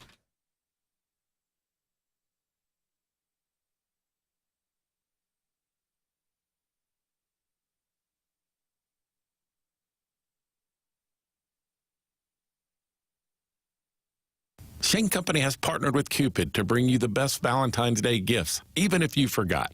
We won't tell. From harp necklaces with sparkling diamonds to stylish gold hoops, every piece is made with love. Plus, there's still time to pop the question on the most romantic day of the year. Create your own engagement ring or pick a perfectly preset ring that's ready to go. We make it easy with gifts for every budget, in stock and ready to give, so it looks like you've been planning this for months. Shane Company, your friend and jeweler.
It's Swiss Air Heating and Cooling Sweet 16 deal. $1,600 off and 0% financing. SwissAirSTL.com.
yourself in. You're in the fast lane.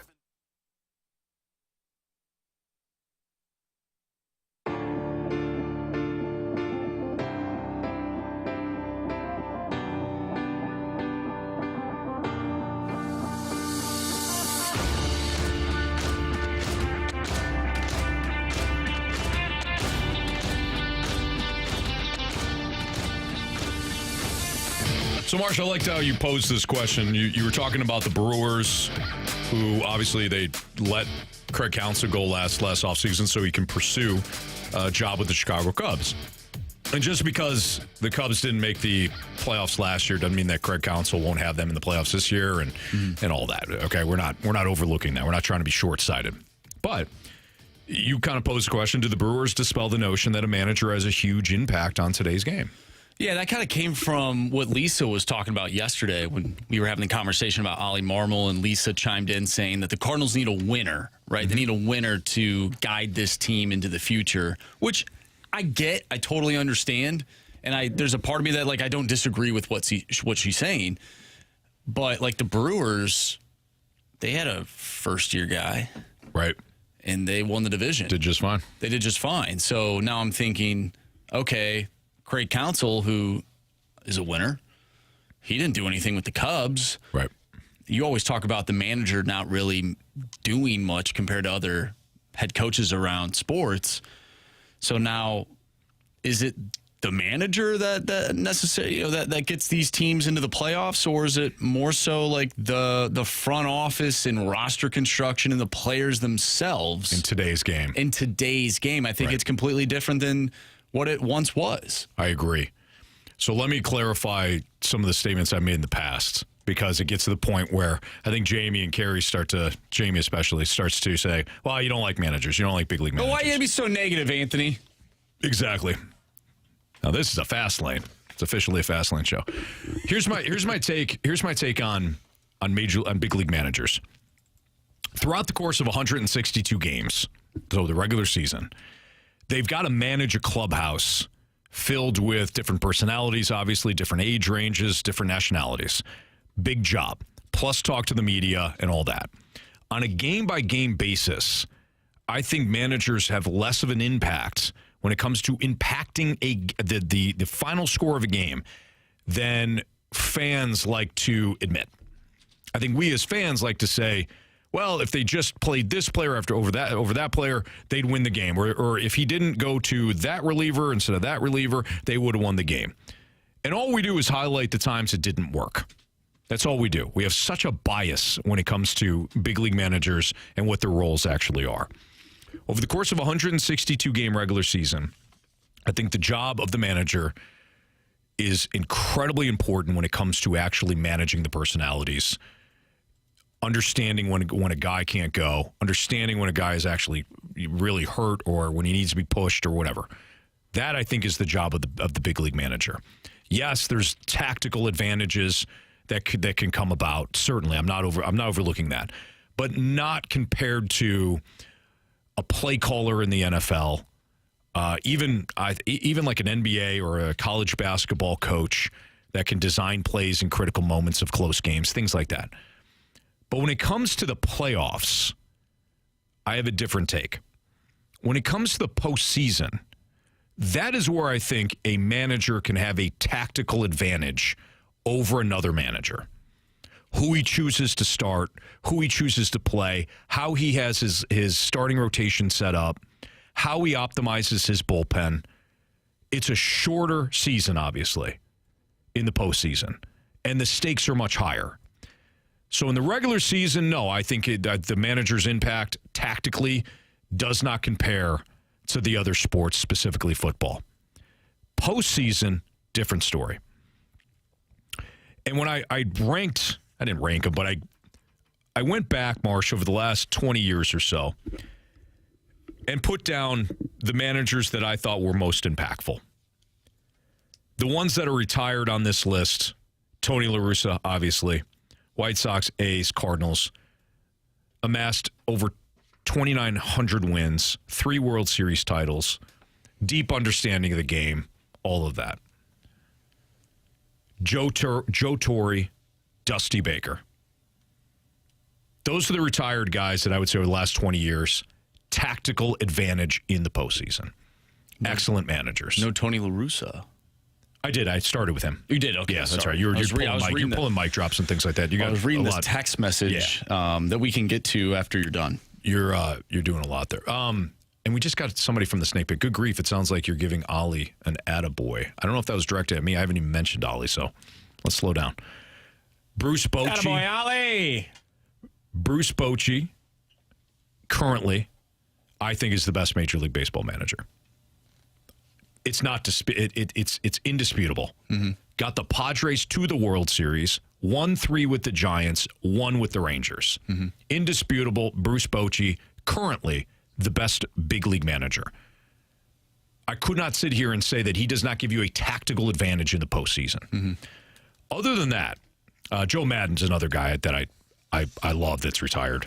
Well, he's not retired, but he's not managing. Terry Francona. How close is he behind Bruce Bochy? So I've got Bochy, Tito, Brian Snitker of the Braves. Yeah.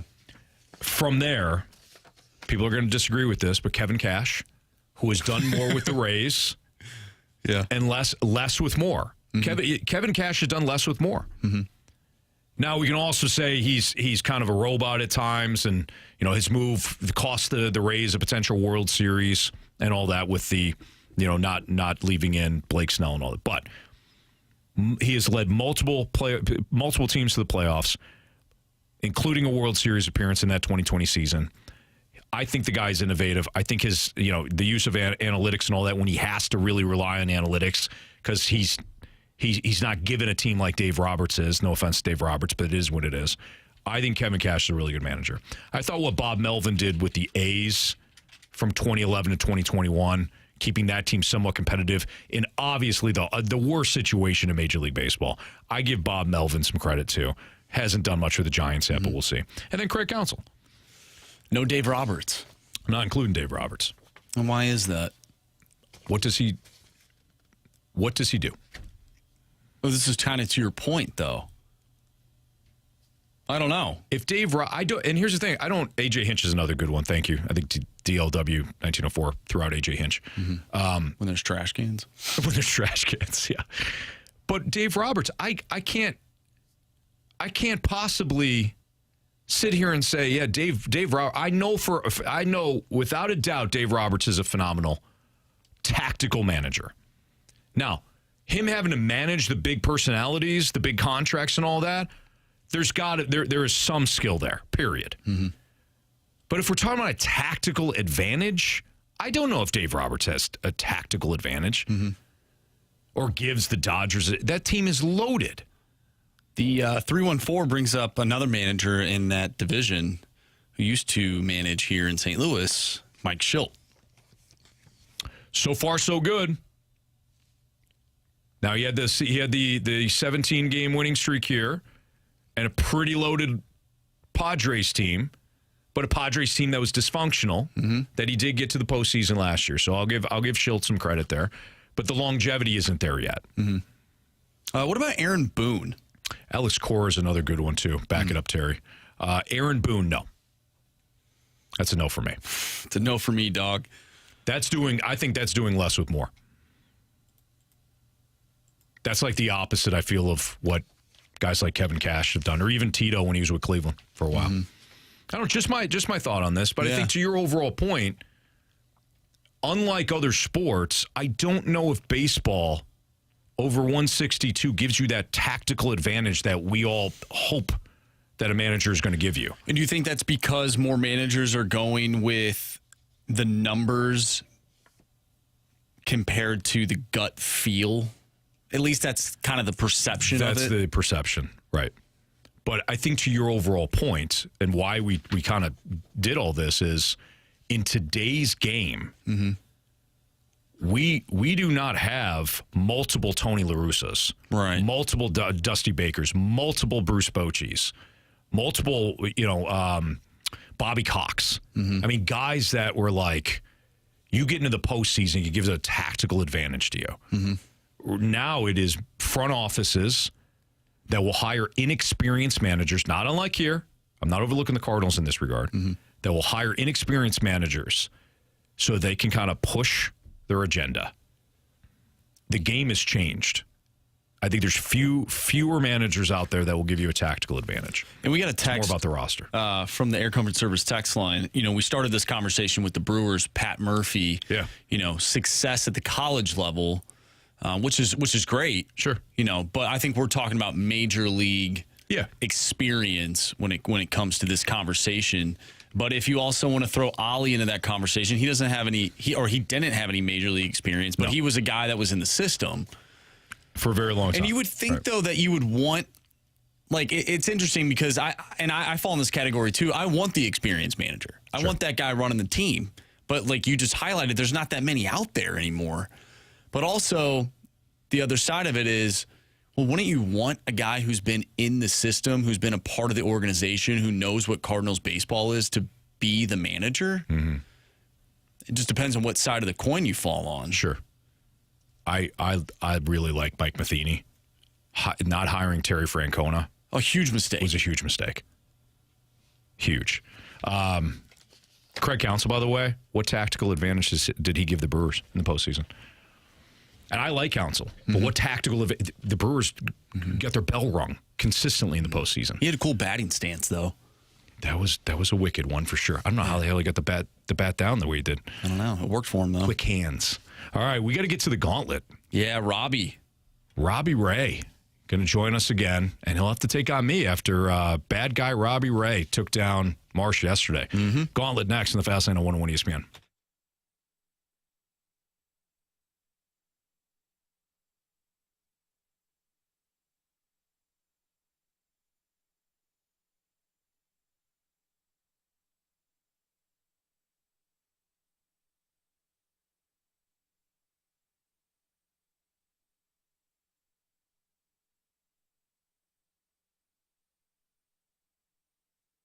When I recommend Mosby Building Arts, I'm doing so from a personal endorsement. We had some doors that were causing issues leading out to our back patio. When I say causing issues, man, they were bad. In the basement, my kids, anytime it used to rain, they'd be like, Daddy, it's raining again in the basement. There's water that was coming through the doors down to the basement, and it was an issue that I tried my best to fix. I couldn't do it. It was outside of my skill range. But Mosby Building Arts, when we started to get bids on what to do about the issue, they were the only ones that said, hey, your real problem here is your steps outside. They explained to me that when the rain was coming in, the doors weren't installed properly, and it was getting down through the steps that were there because they weren't installed properly, and that we needed to remove the steps, fix the hole, obviously straighten out the issue that was going on with the flooring, and they did so.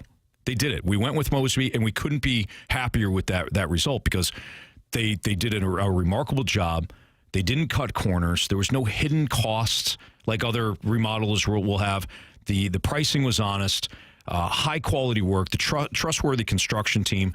They were friendly. They were respectful. They were fantastic. And we've had zero issues. It has rained since they put in the new doors. Zero leaks, zero issues. They did a phenomenal job.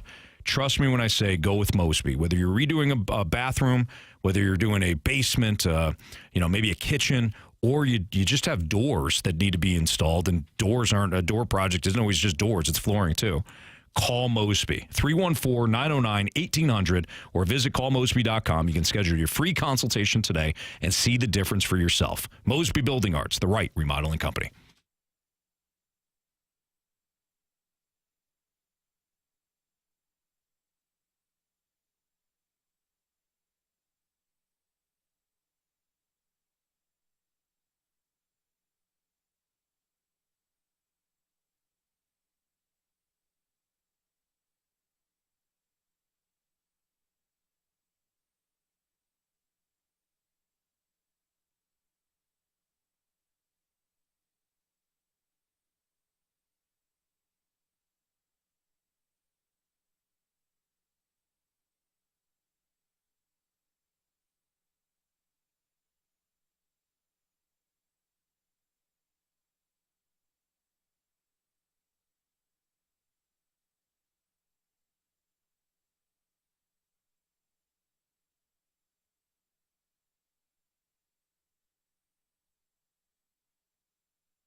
4 categories, 1 challenger. Can you survive the gauntlet? Brought to you by Blue Note Roofing. Roofing, siding, and gutters. Visit BlueNoteRoofingSTL.com for a free inspection. It's a Gauntlet on 101 ESPN. Our time for the Gauntlet, 4:07. Your time check brought to you by Clarkson Jewelers, an officially licensed Rolex jeweler with Andrew Marsh. I'm Anthony Stalter, and we welcome back Robbie for day 2 of the Gauntlet. What's up, Robbie? Oh, man, I'm ready. We had a squeaker yesterday, but the ass hat is back for the attack. I'm ready. Self-imposed. All right, Robbie. Well, you already knew that you were going to get me today, so good luck to you. I'm going to head to the Cone of Silence. All right, good luck to you. Thanks, brother. All right, Anthony is heading off to the Cone of Silence. Robbie, you know the drill. Tell me to spin the wheel, and we'll see what category you get today. Oh, man, spin that wheel. All right, so yesterday we had random. Is there a particular category that you're looking for today against Anthony? Oh, man, I said yesterday hockey's my weakness, so really anything else I'll feel okay about. How do you feel about random 2 days in a row? Dude, man, let's do this. All right, well, it is random, so you know the drill. For those that don't, you get 4 questions. Both you and Anthony will get the same 4 questions. If you answer the question correctly without using the options, you get 2 points. If you have to use the options and get the question correctly, you get 1 point. And, of course, if you don't get it right, you get 0. Are you ready to go, Robbie? Let's do it. All right, question number 1. Made to melt you is the slogan for which chocolate manufacturer's truffles? Made to melt you. It's got to be, I'm going to go with my daughter's favorite, Lindor's. Final answer? Yep, final answer. All right, question number 2. This notable poet from the 1800s is said to be the inspiration for the first vampire novel. Mary Shelley. Mary Shelley, final answer. Question number 3. In the movie Titanic, what is the name of Rose's necklace? Yes, it's called the Heart of the Ocean. Final answer? Heart of the Ocean. Yep, final answer. All right, question number 4. Instead of commemorating Valentine's Day, this Scandinavian country celebrates Friendship Day instead. Scandinavia. So if I ask for the options, I'm going to get the 3 dang Scandinavian countries up there. So I will go with, let's do Finland. Final answer. All right, let's ask Anthony to get back in here. How you feeling, Robbie? I think questions 1 and 3 pretty good, but the rest, I think it's a shot in the dark. All right, let's see how you do. We'll see how Anthony does. Anthony, how was the Cone of Silence? I was rocking out with Mike Ryder, a little 9 Inch Nails. Oh, really? You a 9 Inch Nail fan? I don't know. Absolutely. Robbie sounds like Robbie he is, yes. Robbie, you sound like a product of the 90s. Yep, you got it. Nice. Yeah. No 9 Inch Nails for you? It's just not my time. Not your, I'm sure I know a few of their songs. I'm but, sure too. Yeah. Anyways, we were rocking out. I'm sure you were. I think he's going to the concert or something. Riders, yeah. I guess they're playing in Chicago. Absolutely. Are you ready? Legendary performance in the '94 Woodstock. Really? By the way, yeah. You're still talking about it. They rolled around in mud. Yeah. And then performed. That's great stuff. Well, legends never die, Anthony. You're darn right. Okay, sorry, Marsh. Go ahead. Random is your category. Oh no. Yeah. Oh no. Yes. I'm going to get destroyed. Probably. All right. Are you ready? No. Doesn't matter. Question number 1. Made to melt you is the slogan for which chocolate manufacturer's truffles? Made to melt you. Options. Is it Ghirardelli? I think I'm saying that correctly. Lindt or Lindor. Or Nestle. Or Nestle. Nestle. Yeah, Nestle. Made to melt you. I'll take Nestle. Final answer. Question number 2. This notable poet from the 1800s is said to be the inspiration for the first vampire novel. Options. Options are Elizabeth Barrett Browning, Alfred Lord Tennyson, or Lord Byron. I think it's B. Lord Tennyson. Final answer. Oh, Alfred. This is rough. Question number 3. Might as well head to the penalty box right now. In the movie Titanic, what is the name of Rose's necklace? Isn't it called like the Heart of the Ocean? I feel like I'm gonna need it. Heart of the Ocean. Final answer. Question number 4. Instead of commemorating Valentine's Day, this Scandinavian country celebrates Friendship Day instead. This is where I get destroyed. That's not a Scandinavian country. Options. Options are Sweden, Finland, or Greenland. Yeah, Sweden. Final answer. All right, let's go over these questions today. We'll start off with that one. Instead of commemorating Valentine's Day, this Scandinavian country celebrates Friendship Day instead. With the options, Anthony, you chose Sweden. Yeah. Robbie, you chose Finland. It makes sense. They got smoked last night, 6-1, but they're all still friends. Correct answer is Finland. Oh.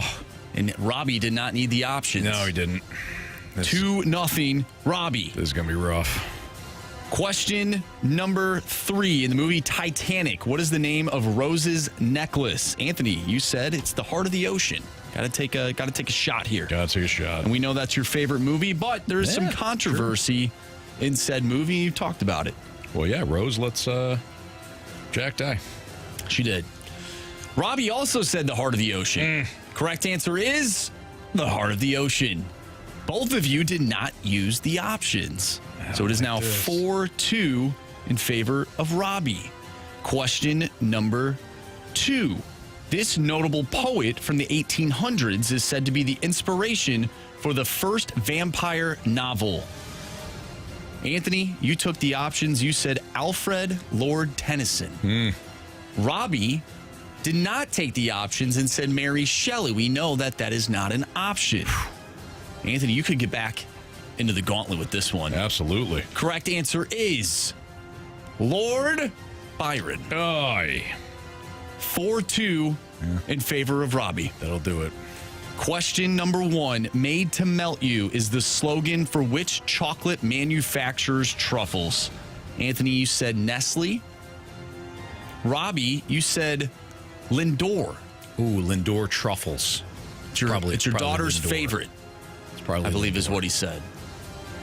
If it is Lindor, or if it's Lint or Lindor, Robbie's going to win. Yeah. If it's Nestle, Robbie's going to win. Robbie's going to win. If it's Ghirardelli or literally any other chocolate, Robbie is going to win. Robbie. You have chosen wisely. Nice job, Robbie. Was it Lindor? Yeah, baby. Yeah, so it says Lint. I don't know anything about these chocolates, but Lindor truffles is Lint. Well, Yeah, I knew it would that pay makes off sense. Having a child at some point. What's that? I said I knew it would pay off having a child at some point in my Today life. was that day. Yeah. Robbie, congratulations. You kicked my butt, man. You absolutely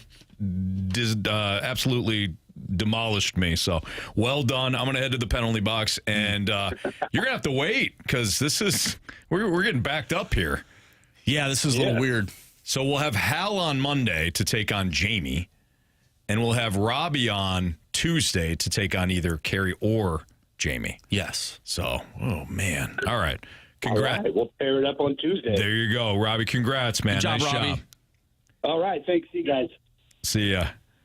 Yeah, I knew I was in trouble. I hate random. Yeah, no, I knew you were going to lose, right? Yeah, right, yeah, when I landed yeah, on that random. makes sense, Man, yeah. this is weird doing the gauntlet by yourself. It's terrible, isn't it? Yeah, it You're like it doesn't pitching hit it to the same. yourself. Yeah, it's just weird. It's rough. Yep. I've done it before. I know you have too. It's just it doesn't hit the same. No, it doesn't. Not at all. All right. Well, I'm going to get my ass into the penalty box after getting crushed. Yeah. Okay. Can the Cards get away with this offseason again? We'll explain what that question means next on 101 ESPN.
Live from the penalty box, I'm Anthony Stalter.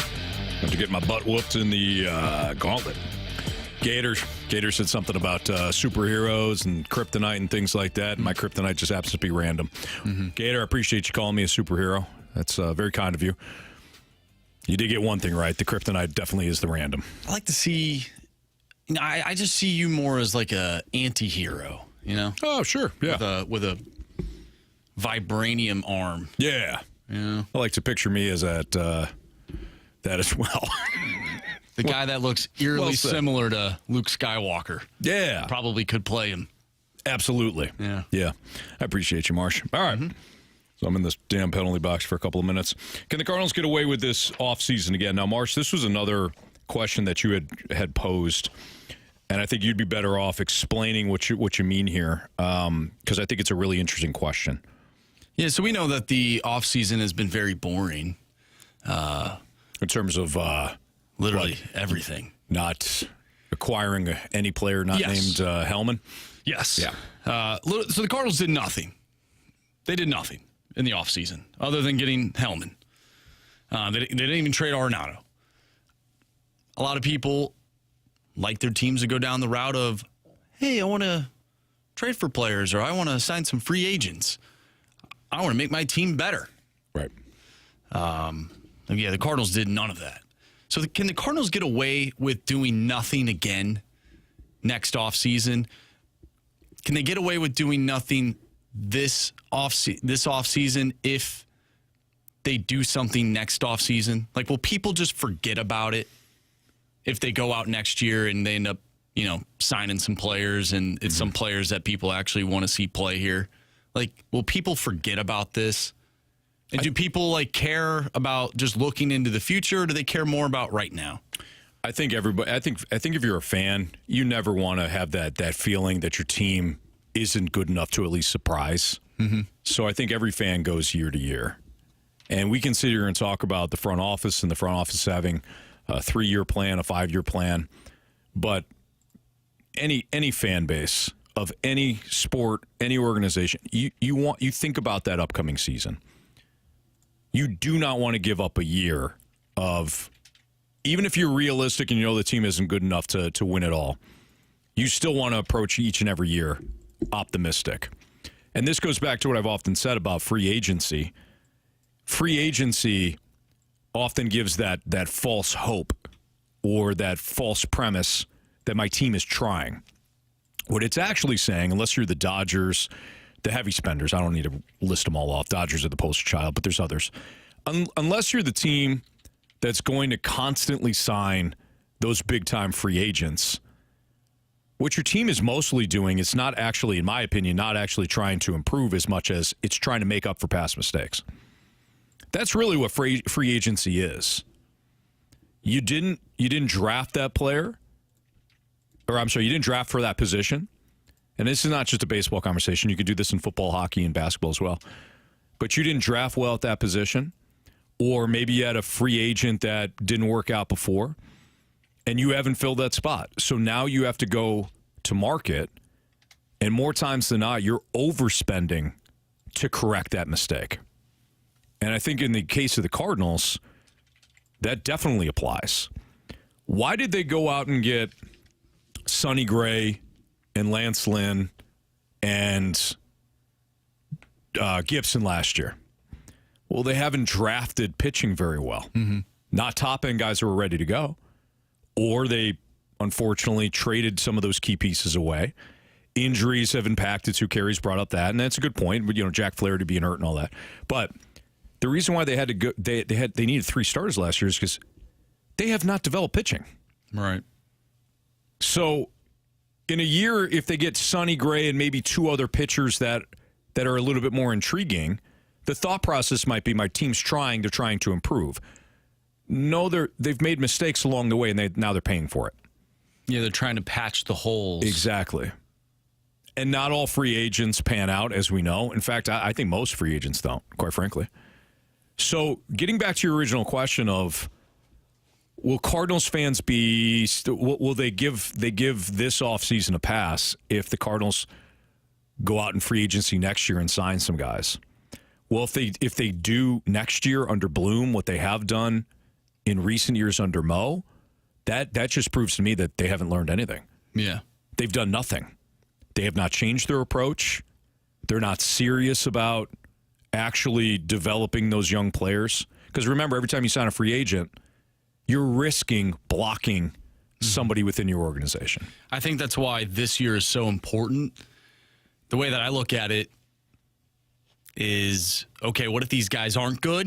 Do you then go out next year and then sign somebody because you had 1 year of seeing what these guys do and you're not impressed? So, okay, well, I don't see it. So we got to go out and do something, or we need to bring somebody in or make a trade, baseball trade or something. Right. Or maybe they are good and they're missing that extra something, that extra player, a superstar or even just an all-star. And then you go out and get somebody to essentially say, hey, we're willing to go for it now. Or do you do nothing? Well, it depends, right? I think in your second, let's address your second question first. Your second question was, what if they're good? Do you add? Absolutely. That's where you want to be. Let's just say all the stars align. Jordan Walker is a stud. He has a Mason Wynn type season from a year ago. And everything just kind of falls in line. Your offense is good.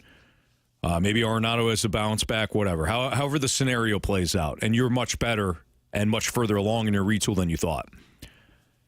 I think standing pat next offseason is smart, but if they show that they can do it again heading into next year's trade deadline, what's to say that they don't make a bold move to add and take and roll the dice? So you would do it at the deadline, not so much the offseason. I think the Cardinals need to be more of a deadline team. They have not been under Mo. You know, we went over this before. I won't go over every move that Mo has made, but there was a lot of gaps in those years, if you notice that. You know, I went from 11 to 14 and then 14, I think, to 18. There's a lot of times where Mo stood pat at the deadline or decided to go the route of I'll just get some depth pieces. I think that needs to be flipped.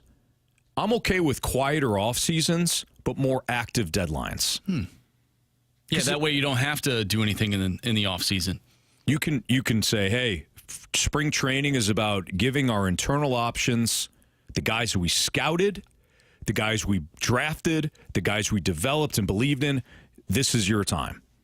But by the deadline, we know what our holes are for this season. And if you do draft and develop well, then you do have that farm system in which you can make a bold trade. I think it's worse in the offseason to be quote-unquote bold. And not that the Cardinals have taken many risks in the offseason, but I'd rather see this team sit on its hands in the offseason and make moves at the deadline with the firm knowledge of this is who we are. Do you have to get a player that has control, though? No. It's part of the risk.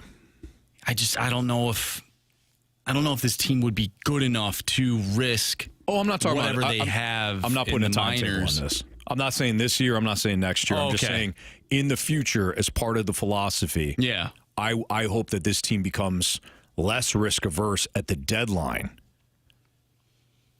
There's no problem with rentals. Rentals, in theory, also don't require the prospect package necessary to acquire those guys. I don't see Heimblum doing that, though. Like if we're going down this Tampa Bay, Cleveland model, if that's what they're doing, I don't see them getting a guy at the deadline that doesn't have control. Well, they might be shrewd moves as opposed to I'm okay the with blockbuster deals. I'm okay with that. I'm just saying if I'm choosing to, if I'm going to feel good about my team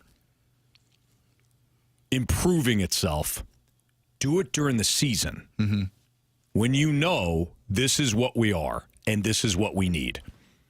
It's in the middle of the year or toward the end of the year. We're trying to make a postseason run. We know we don't have this. Let's go out and get it. As opposed in the offseason, when you've got more suitors, more things going on, and you have to worry about longer term, 4 years, 5 years, what have you. So I think that's kind of interesting. It's something I really didn't think of.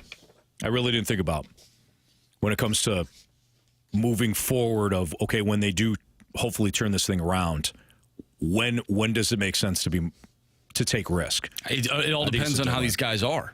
Yep. Like if they're not good, then it's gonna be a long couple of years. Yes. Yeah. No. Don't speak that into existence. We don't want that. Okay. I take it back. Okay. We got the Sports Six Pack coming up. 314-399-9646. Again, 314-399-9646. That's the Air Comfort Service text line. Part one of our Sports Six Pack is next.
101 ESPN Sports Center. I'm Andrew Marsh. It's time for a Sports Center update driven by Johnny Londoff Chevrolet and Johnny Londoff Autoplex. Team USA defeated Finland last night 6-1 in the Four Nations face-off. They'll take on Team Canada tomorrow night. You can listen to that one right here on 101 ESPN. Before the United States goes up against Canada, we'll have Finland and Sweden with the pregame starting at 11 a.m. Puck drop will be at noon. Then the United States will take on Canada later tomorrow night. 6 p.m. pregame. Puck drop is at 7. Carey Davis is with his son going to the NBA All-Star Game. Well, you can listen to the NBA Rising Stars game tonight right here on 101 ESPN. Tip-off is at 8. And before that, we'll have a 2-hour spring training instant replay show for you. But coming up next, we have our Sports Six-Pack. Get your questions into the Air Comfort Service text line, 314-399-9646. Six-pack coming your way next. I'm Andrew Marsh, and the Sports Center update is driven by Johnny Londoff Chevrolet and Johnny Londoff Autoplex. See them at londoff.com. Chevy, together we drive. Are you kidding me?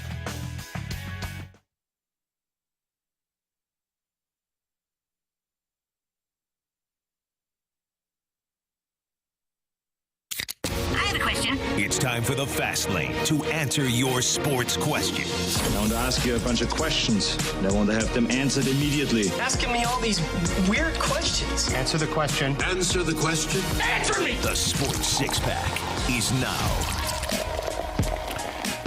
Before we get to our Sports Six-Pack, just a text message that came in toward the end of that last segment when we were talking about, I made this comment that I'd rather have the Cardinals be more aggressive at the trade deadline moving forward when they are in contention, of course, than the offseason. We got a text message that, to paraphrase, said, yeah, but you're paying 5 times the price at the deadline. Not necessarily. Not necessarily. If you look back over the trades, did the Cardinals pay 5 times the price of Matt Holliday when they acquired him? Did the Dodgers pay 5 times the price on Jack Flaherty last year at the deadline? There are some times, of course, when you give up a big deal or give up a prospect, I should say, in a big deal, and it winds up hurting you. But that's not always the case. In fact, more times than not, the trades wound up being kind of negated by the impact being not that great on either side, or once being a great trade other side. My overall point is I'd rather pay more in prospects, quote unquote, that I'm willing to part with when I know I'm a contender and acquire less term on a player than to sign a free agent who I have not, who I met a couple of times for dinner and paid massive amount of money for 4 or 5 years, and now I'm stuck. So that's just my opinion. You might differ on that. All right, Marsh, let's get to the Sports Six-Pack. Question number 1. Thank you for the text. It's a good statement. From the 217, should the Four Nations tournament have started a week earlier? Take advantage of some of the dead time in sports, obviously taking Super Bowl Sunday off. I'm fine with it being this week. Because there's really nothing going on anyways. Right. My question is, should this replace the All-Star game permanently?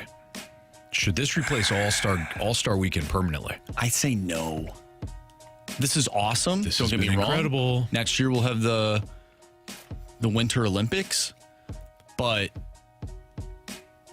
I mean, Shea Theodore injured already.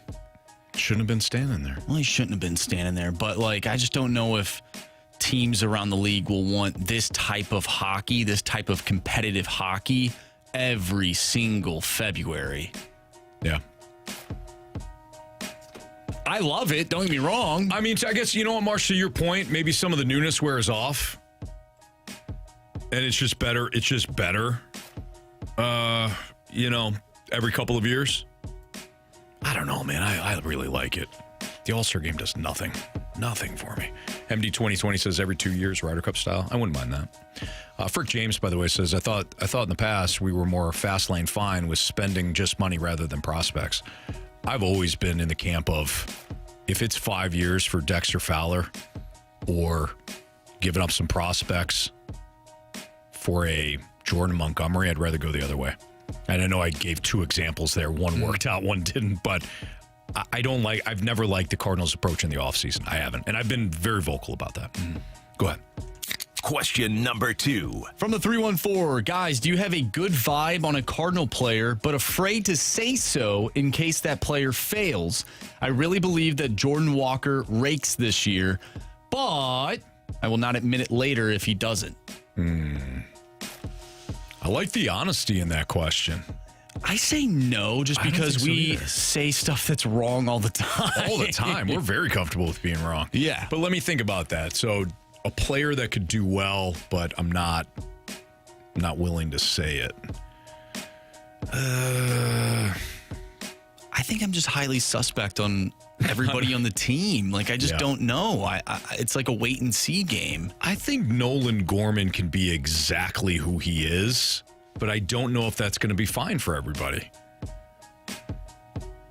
I think Nolan Gorman as an 8-hitter, showcase the power and all that, live with the strikeouts, I think that would be just fine. But I think that irks a lot of people when I say that.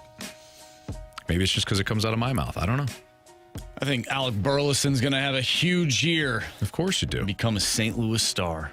Finally. If he gets enough at-bats. But no, I don't think there's a Cardinal that I'm like, I don't know. I could see Matthew Liberatore having a good year. Yeah. I don't know why. Okay. This is where we're at. Right. This is where we're at. Yeah. I don't really know, but I don't know. I saw pockets last year where I was like, man, that guy can really pitch. Then there would be games where I'm like, why are you throwing that? Yeah, that doesn't look good. No. I don't really know. We got this from the Snake Pit. I've wanted to trade Nootbaar since 2000. I've wanted to trade Nootbaar since 2022, but I think he can be good if he's healthy. That's that might be the poster child of like, I don't really want to admit this because we'll probably be hurt in week 2, but Nootbaar. Well, he's top 10 in blast rate. He's top 10 in every analytic. Every single one. Hard hit. Into the swinging ball. Strike zone. I don't know. Question number 3. Going back to the X-Factor, G-Factor, G-Force. I know what a G-Force is. Miles per hour. He's all of them. All of them. Marsh. Analytic darling. Yeah. We're getting a lot of text messages about a certain country not being represented in the Four Nations face-off. From the 618, should Russia have a team in the Four Nations? Yes. I agree. I think it's ridiculous that they are not a part of this. Yes. They have some of the best hockey players in the world. In ever, Bob. Imagine if they were a part of this. Yeah. What would be your Four Nations? Canada, US, I would, Russia. I would add another, and they're going to do that, I believe, for the World Cup. So just add. Just add, yeah. I'm good with that. Or even have 5. Like, figure out a tournament with 5 teams. I know, the math doesn't really add up that well, but how do you not have Russia in it, man? Like, yeah. Alexander Ovechkin is about to break Wayne Gretzky's goal scoring record. Right. You don't want to showcase that guy? They might have other stuff going on. There probably is. Yeah, they might have other stuff going on. Probably. Waterboy says, would you change the name to 5 Nations? Not if you're the Big Ten. Know what I mean? Big Ten just adds teams. They're still the Big Ten. Waterboy says, how about 69 nations? Yeah, I like that. Do they all play hockey? Yeah. Do they? Wouldn't you like to see like a Team Jamaica hockey team? Well, Trinidad and Tobago played in the Junior Goodwill Games, if you remember that. Why don't we get like Cool Runnings? Remember Cool Runnings? Yeah. You ever see that movie? I have. John Candy. Yeah. Jinx, show me a soda. I can't say it. What? Nothing. I was just saying I can't say anything, but now I'm on radio, so now I owe you a Coke. I can't have dead air. Fine. It's fine. I'm almost out of this Mountain Dew. Okay. And I've needed it, Anthony. I've been up since 5 o'clock. So, Marsh, real quick behind the scenes, and we get to the second part of the Sports Six-Pack coming up next. But so Marsh helped out with the Hardy's Rise and Shine charity this morning. What time did you get up? Around 5. 5 o'clock. Now, Marsh is a young man. Yeah. So he typically goes to bed late. Well, it's more so for, our show starts later, so I typically get the same amount of sleep as anybody else. It's just... It's a little bit, but what's an average bedtime? Oh, probably between 2 and 3:30. 2 and 3:30. Yeah. Okay. Yeah. All right. So typically. Depends. So not your tip, unless you're working like I don't know, the night shift or something like that. Typically not 2 or 3. Night shift 3. used to be working. We'll say that. Either way, maybe a little bit later. It depends on if I'm watching a good show. Okay, so you can't, and so therefore you can't really fall asleep now because that's your normal time. Oh, I'm all screwed up. So you're working on what's fair to say? 3 hours? 3 hours with a couple more hours of nap time. Okay, so 3 hours at night. We'll throw in an hour nap or so, 2 hour nap.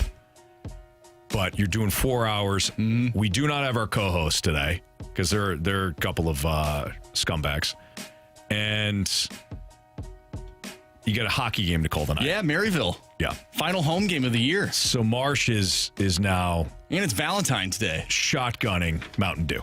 Yes, I'm almost out of this first one. We'll get you another one, buddy. I'm afraid you'll crash. 77 grams of sugar. That's not great. It's insane. Most people don't have 77 30. grams in a week. Marsh just hammered it in 2 hours. All right. Our Sports Six Pack Part 2 is next on 101 ESPN.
It's time for the Fast Lane to answer your sports questions. I want to ask you a bunch of questions, and I want to have them answered immediately. Asking me all these weird questions. Answer the question. Answer the question. Answer me! The Sports Six Pack is now.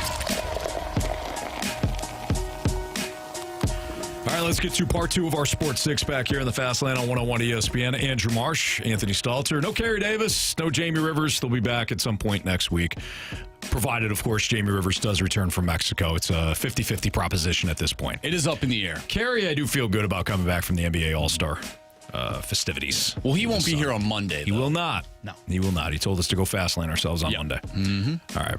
Question 4, please. Question number 4.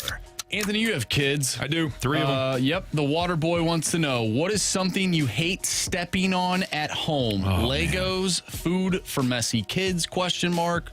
What say you? Nothing tops. Who sent this in? The water boy. Water boy, great question. Nothing tops a toy. Nothing tops a small toy that I've told the kids to put away before they go to bed. And as I'm walking through the house to make sure that we're all locked up at night, all tight and comfy and making sure nobody's coming through the door, that when I turn off the lights, I step on a toy. Happened to me last night. And as regular listeners know, Marsh, I have some rage. I've got a rage issue. You idle with rage. I idle at 95. It doesn't take much. But when I step barefooted on a Matchbox car or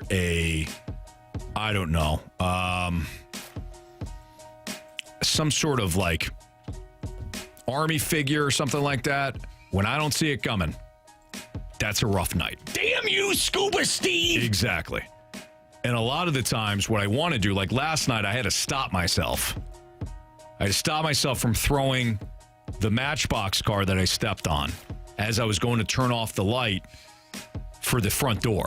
So what ran through my head briefly was picking up the car, opening up the door to the front door, and crow hopping that car across the street, landing in a neighbor's yard. It has happened before.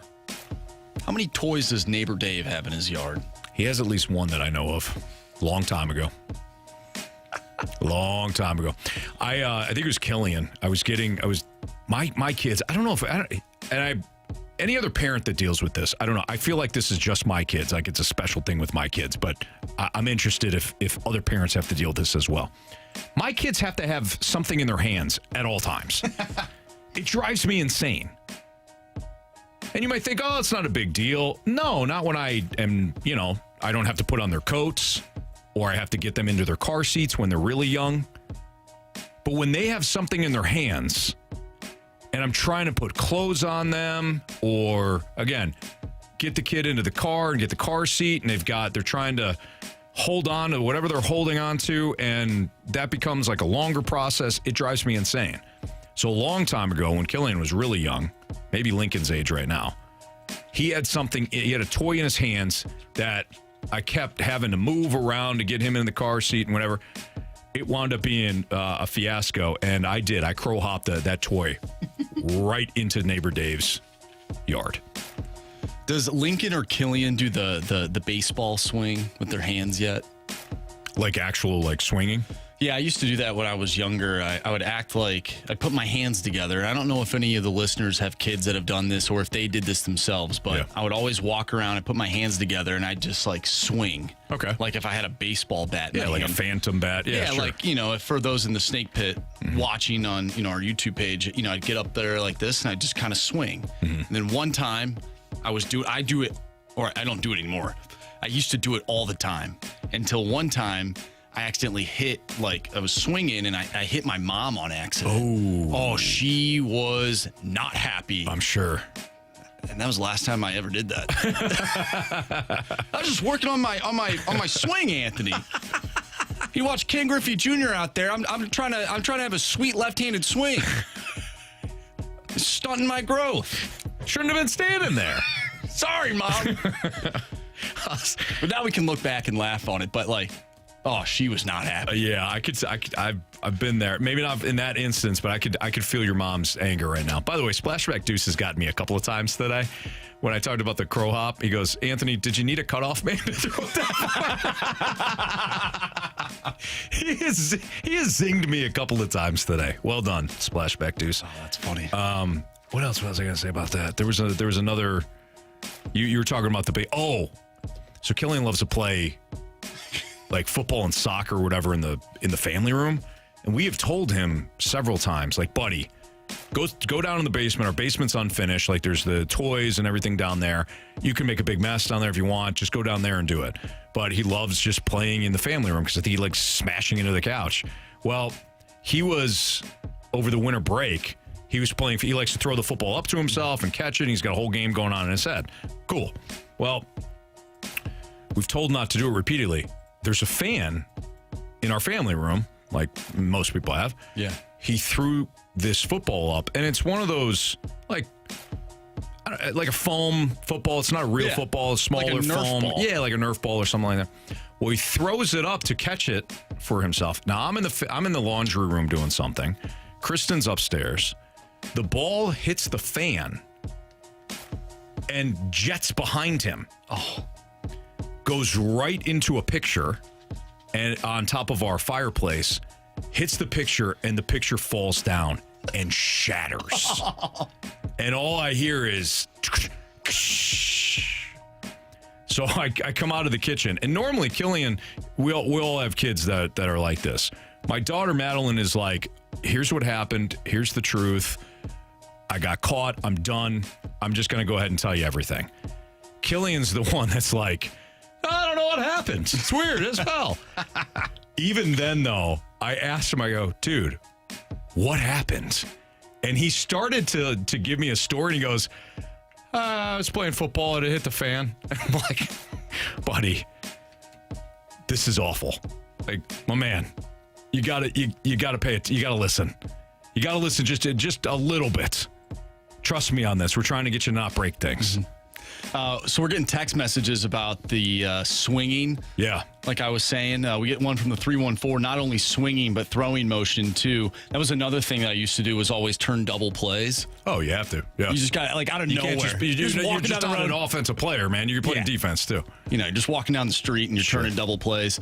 We also get a text from the 314 that Marsh, I still do that, LOL. And another 314 says there are still some Diamondbacks that do that, Marsh. They practice their golf swing in the mirror at the gym. Oh, wow. Okay. There you go. So they have graduated. Now, it doesn't sound like you have graduated to that point. No, I should probably work on my golf swing. I'm not gonna lie. I should be that guy. About that. You're thinking like that's a good thought. Yeah, the 918 says golfer every day of their life swinging clubless at an imaginary ball. That's true. Yeah, I could see that. I could see that for golfers. Zoosh, by the way, says the blank hit the fan, Dad. That's really funny. All right, do we have a question? Do we have another question? Yeah, we did. You want to run through one last one quickly here? Yes. Very quickly? Yes.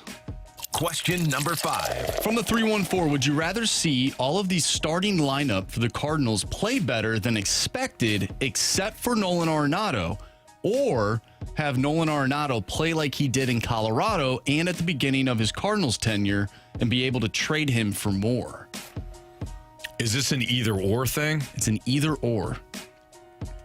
I'd rather the young guys play well and Arenado does not, as opposed to Arenado plays well, now we can trade him, but the rest of the team, the young guys don't progress. Yeah. Your future is in those young guys. If I'm understanding the question correctly, and I might not be. I was in the Orange Reading Group when I was in first grade. But if I'm understanding that correctly, I'd rather have the young guys progress. It's better for your future. Yes. And you're just wearing it with Arenado, and it is what it is. Yeah. So that's where I'm at. You too? Yeah, I think so. It is kind of, I wouldn't say it's a pick your poison type thing, because I agree with what you're saying, but it would stink if you did have to, because if those young guys do end up playing well, and you're like, man, we're stuck with Arenado and he's regressing, like that sort of stinks. But at the end of the day, I'd rather have 8 guys firing on all cylinders than one. Right. So, but I understand the nature of the question. All right, it's Fastlane on 101 ESPN. Don't forget to get your mic drops in for our mic drop feature today, which is that. All right, Cardinals storylines. What's your favorite? What's the best storyline heading into this season? Scott Lee Heating Company mic drops coming up in a little bit. The Eagles won in a very distinct way. One, they had the best roster, and they destroyed the Chiefs in the Super Bowl because they had the better. They won in the trenches. Period. End of story. Cliche, but it's true. My question is, though, with the draft coming up in about 2 months or so, did the Eagles actually change anything in the NFL? That's next on 101 ESPN.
5-year time check is brought to you by Clarkson Jewelers, an officially licensed Rolex jeweler. It's cliched, but it's true.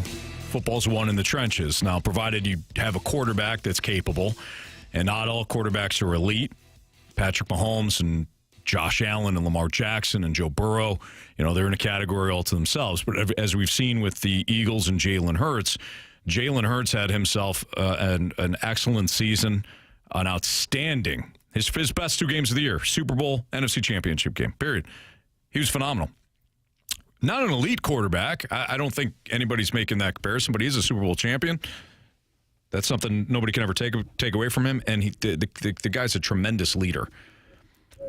The Eagles had the best roster, but they also had the best they had the best lines. They had the best defensive line, they had the best offensive line, and as we saw in the Super Bowl, the Chiefs didn't even make it to midfield until late in the third quarter, and the Eagles didn't even have to blitz, not once. So my question is, now that we move on and we move forward, the draft is at the end of April, as it is every year. Have the Eagles actually changed anything, though, about the way that NFL teams will build? And I don't think it will. For some teams, perhaps, but I think there's just smart teams in the NFL, teams that know how to operate and do it the right way, teams that are led by general managers like Howie Roseman of the Eagles, that know that building an NFL team starts from the inside out. Bill Walsh did that. Bill Walsh laid the groundwork for how most football teams should be built. It starts certainly with your quarterback, because if you don't have a quarterback, you don't really have anything. But you start with the quarterback, you move to the lines on both sides, and then you can work your way out.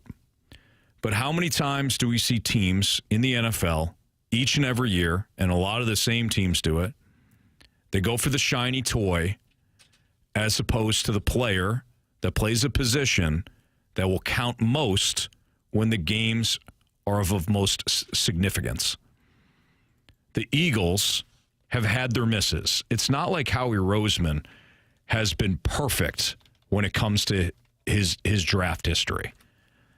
He made an egregious mistake taking Jalen Reagor in the first round of the 2020 draft. Same draft, by the way, in which he selected Jalen Hurts in the second round. But if you go back to that 2020 NFL draft, when he took Jalen Reagor, Justin Jefferson went immediately after him. It's not like Howie Roseman hasn't had mistakes. But when you get kind of the overall feel, the all-encompassing feel for how Howie Roseman operates, his first 3 selections in last year's draft were on the defensive side. He took Quinion Mitchell out of Toledo in the first round, followed that up with Cooper DeJean, who had the pick 6 and an outstanding year for the Eagles. And they took Hunt in the third round, defensive end. You go back a year ago, or 2 years ago, Jalen Carter went 9th overall. From a talent standpoint, Jalen Carter was a top 5, if not a top 3 pick, but he had the issues coming out of Georgia, the unfortunate tragedy involving one of the members of the Georgia staff that was killed because of some of the players were racing cars. So it's not like Jalen Carter didn't have baggage. He was taken off of several teams' draft boards that year. But Howie Roseman knew the talent, had a top 10 pick, select him at 9, and we saw the impact that Jalen Carter made. Nolan Smith, offensive linebacker. Tyler Steen, offensive lineman. That's his top 3 picks that year. Go back even further. Defensive tackle, O-line, linebacker, DN, tight end. He doesn't fall for the flash. He did take Devontae Smith with his first overall pick in 2021, followed that up O-line, D-line, defensive back. So many teams feel as though that once they get the quarterback, the best way to support that quarterback is to draft wide receivers, draft tight ends. How many times do we have to hear quarterback's best friend is a tight end or a number 1 wide receiver? It's not. quarterback's best friend is a great defense. Or a good offensive line. Offensive line certainly doesn't hurt. And that goes back to building from the inside out. AB from the Snake Pit says he pays his players early, too. Yeah, he does a nice job with contracts. Absolutely. AB, great point. Great point. And I mentioned this the other day with Jalen Hurts. Like, he's not making as much money compared to some of the other elite quarterbacks in the league. And the guy has a Super Bowl now, and he's been to 2.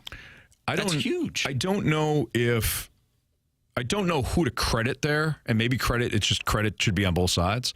I don't know if Jalen Hurts realized or maybe not realized, but had a good understanding that if he were to take a little less money, that Howie Roseman could do more with his cap and surround him with a better team. Or if it's a situation where Howie Roseman just negotiated a very fair contract and Hurts' representative said, you know what, we'll take it. I don't know. I don't know but either way, it's a good point, Marsh.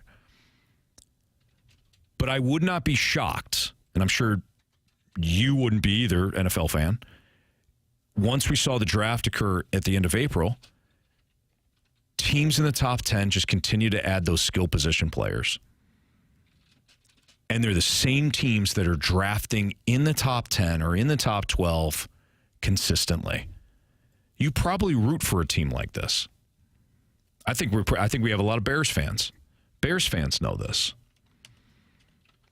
We've got some Lions fans. If you really dive into the Lions history, they were almost guaranteed to screw up the draft each and every year because they fell for the shiny toy.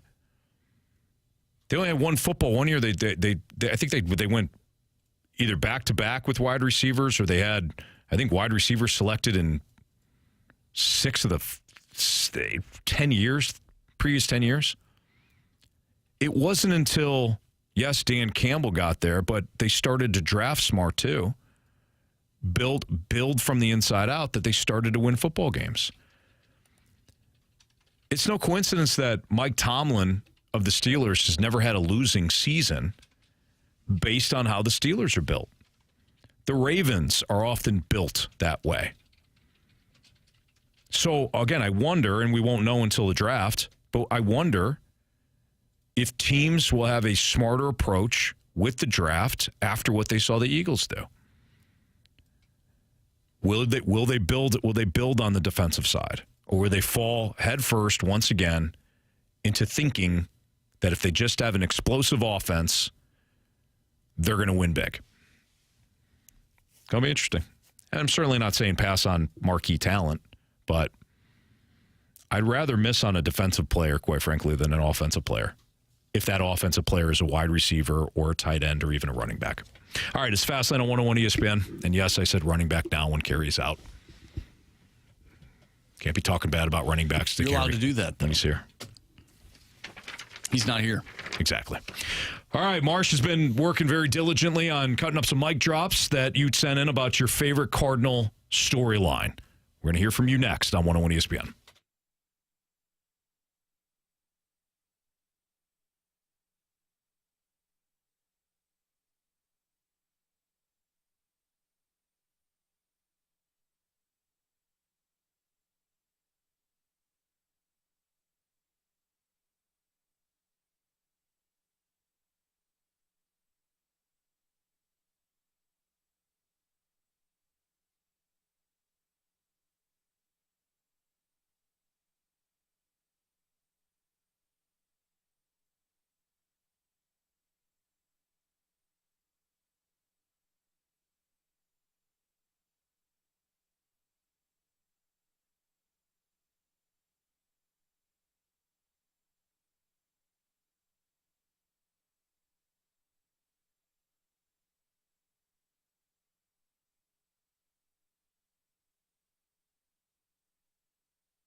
What I'm most intrigued about for this upcoming Cardinals season is what scarves and different outfits Mo decides to wear during his final season so he can look great for the cameras while he's giving us fans terrible news, or in this case, absolutely no news.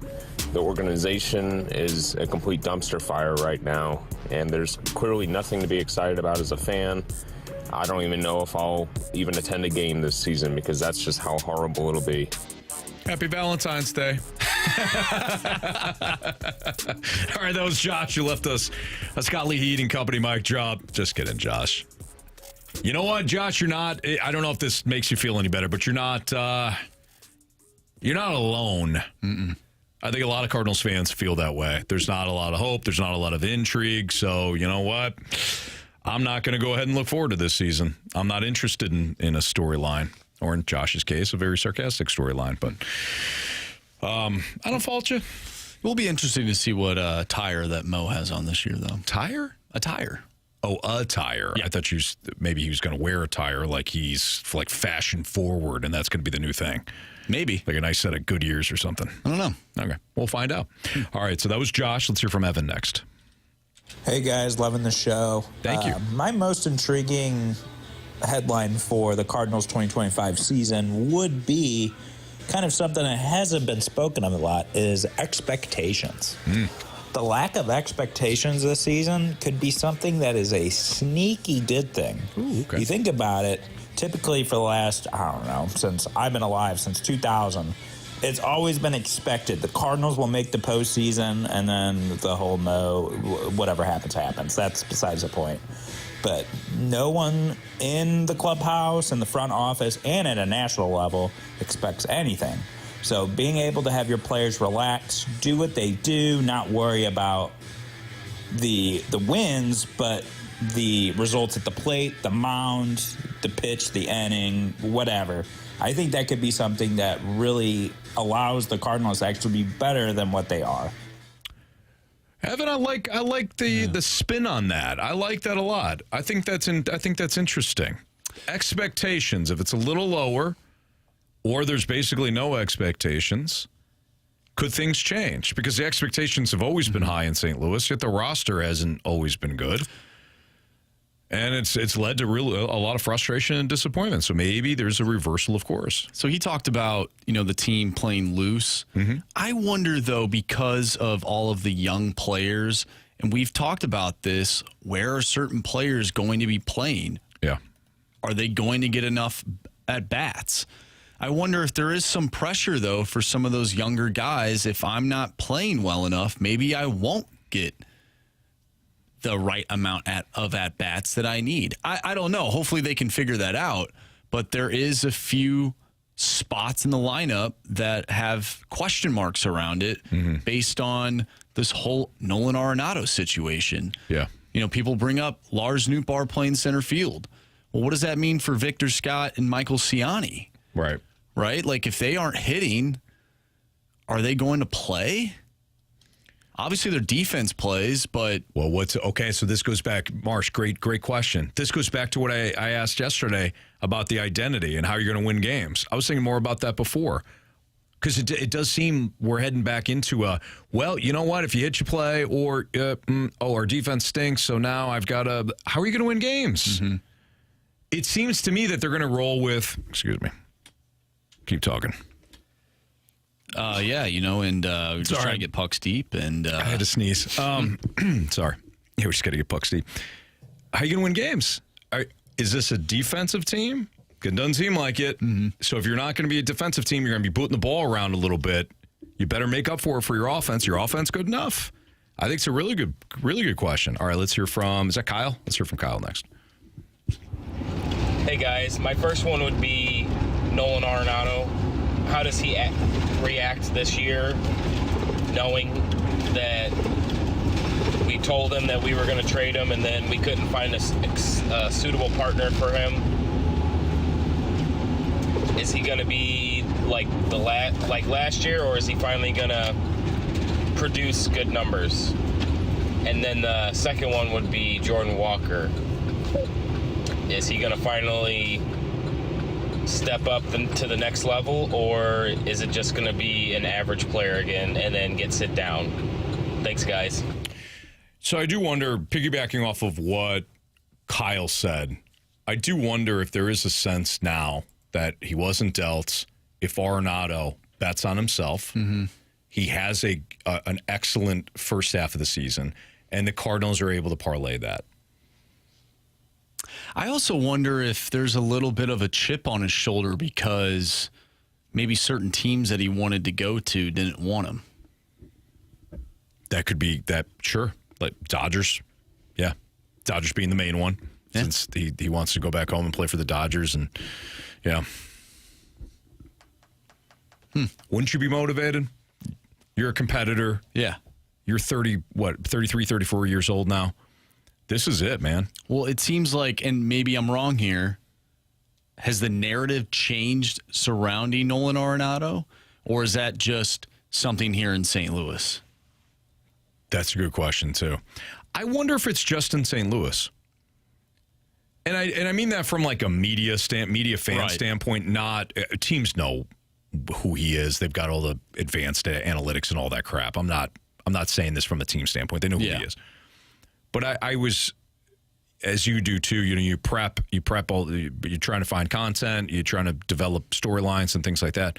And one of the things that I found interesting, I stumbled upon it, I think yesterday, and somebody was talking about how the Yankees and Red Sox are in a bidding war over Arenado. I find that funny. First of all, there's no way. But I think to your question, there's probably still that thought in other circles of like, no, Arenado's still got plenty to give. Yeah, maybe the Cardinals. A little bit older, but he's still. Oh, no, it's the Cardinals' problem. It's not Arenado's problem. Right. Yeah, I find that interesting. All right, let's go to Timothy next.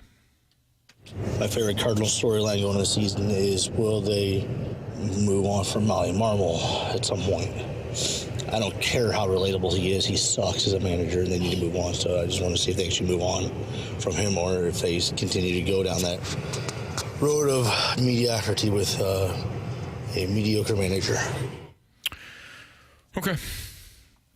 Do you think this season has? Is it weird that I have like I don't know if the Cardinals are.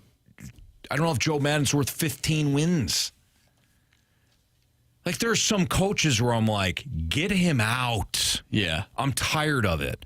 But I don't know if it's ever been a big league manager. Mm-hmm. Ever. For any team. Like, oh, they're going to cut bait with half the managers. I don't think people know. I don't see this season having any effect on Ollie Marmol being the manager. Like, moving forward? One way or another, or are you saying he's secure? He's good? I think he won't be fired this year. That maybe he will. I have no idea, but I just don't see that happening, because if you were going to do it, you would have done it already. Very true. So, and they've stated like this is a year of a reset, retool, whatever you want to call it. Right. I just don't see it happening. Now, when his contract's almost up, maybe you want to move on. You know, Heimblum comes in, maybe he wants his own guy. Yeah. And then at some point, maybe other people become available and you go in a different direction, because your players perhaps start performing at a certain level. Maybe they're not good enough to get into the playoffs, but they start performing to that next level where you're like, okay, now we need to go out and get like an established winning manager, whatever that looks like. Right. Maybe that's the case. Maybe he's like a bridge manager. I don't know. You know, like we talk about with the Blues, what Drew Bannister's role was. Right. Maybe that's his role. I don't know. Cubs, anytime they've had a manager that wasn't a big name. Right. Maybe that's what they're doing. I really have no idea. Yeah. I just don't see him being fired this seahave I just don't. No, I don't think so either. And I'm not saying that because I'm like, I love Ollie or anything. I just don't see it happening, because I think it would have already happened.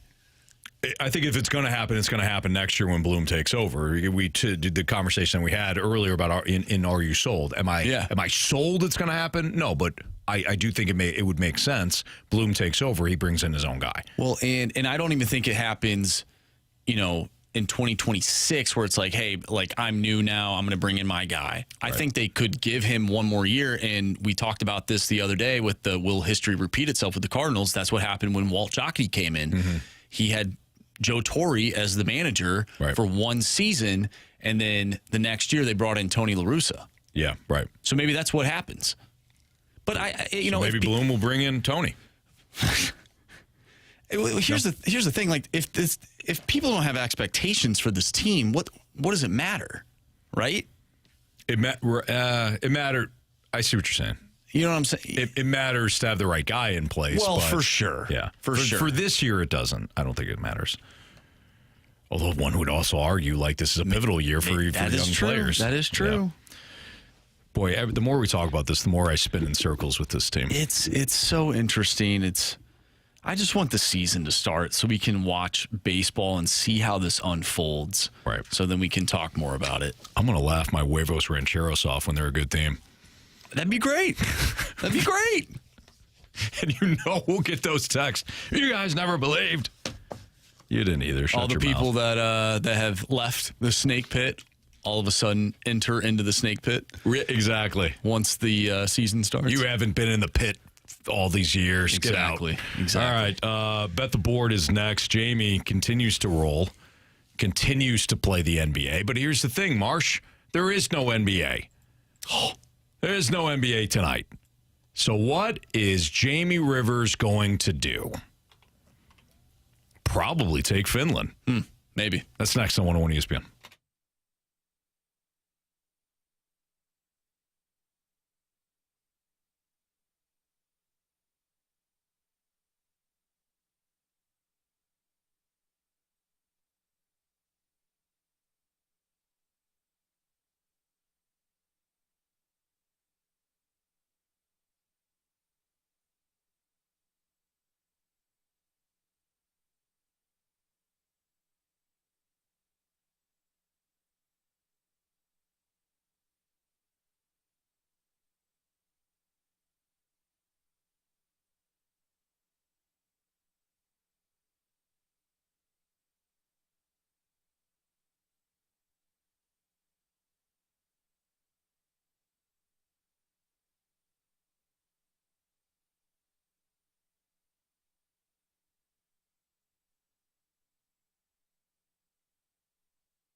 101 ESPN Sports Center. I'm Andrew Marsh. It's time for a Sports Center update brought to you by Saliga Heating and Cooling. After the show, we will have a 2-hour spring training instant replay show for you. And that will lead up into the NBA Rising Stars game, with that tip-off being at 8 o'clock. If you missed anything from today's show, make sure you go to 101ESPN.com or check out the free Dobbs Tire and Auto Center's 101 ESPN mobile app. Just head to the podcast page and you'll find all of our full shows there. And it's all brought to you by the Schaefer Door Company. Tomorrow we'll have some Four Nations face-off for you as Finland takes on Sweden. Pregame for that one starts at 11 a.m. Puck drop is at 12. And then the United States will take on Canada. Pre-game starts at 6. Puck drop is at 7. United States, big win last night over the Finns. 6-1 the final, thanks to Matthew and Brady Tkachuk. We have Bet the Board coming up next. I'm Andrew Marsh, and the Sports Center update is brought to you by Saliga Heating and Cooling, an independent American Standard heating and air conditioning dealer.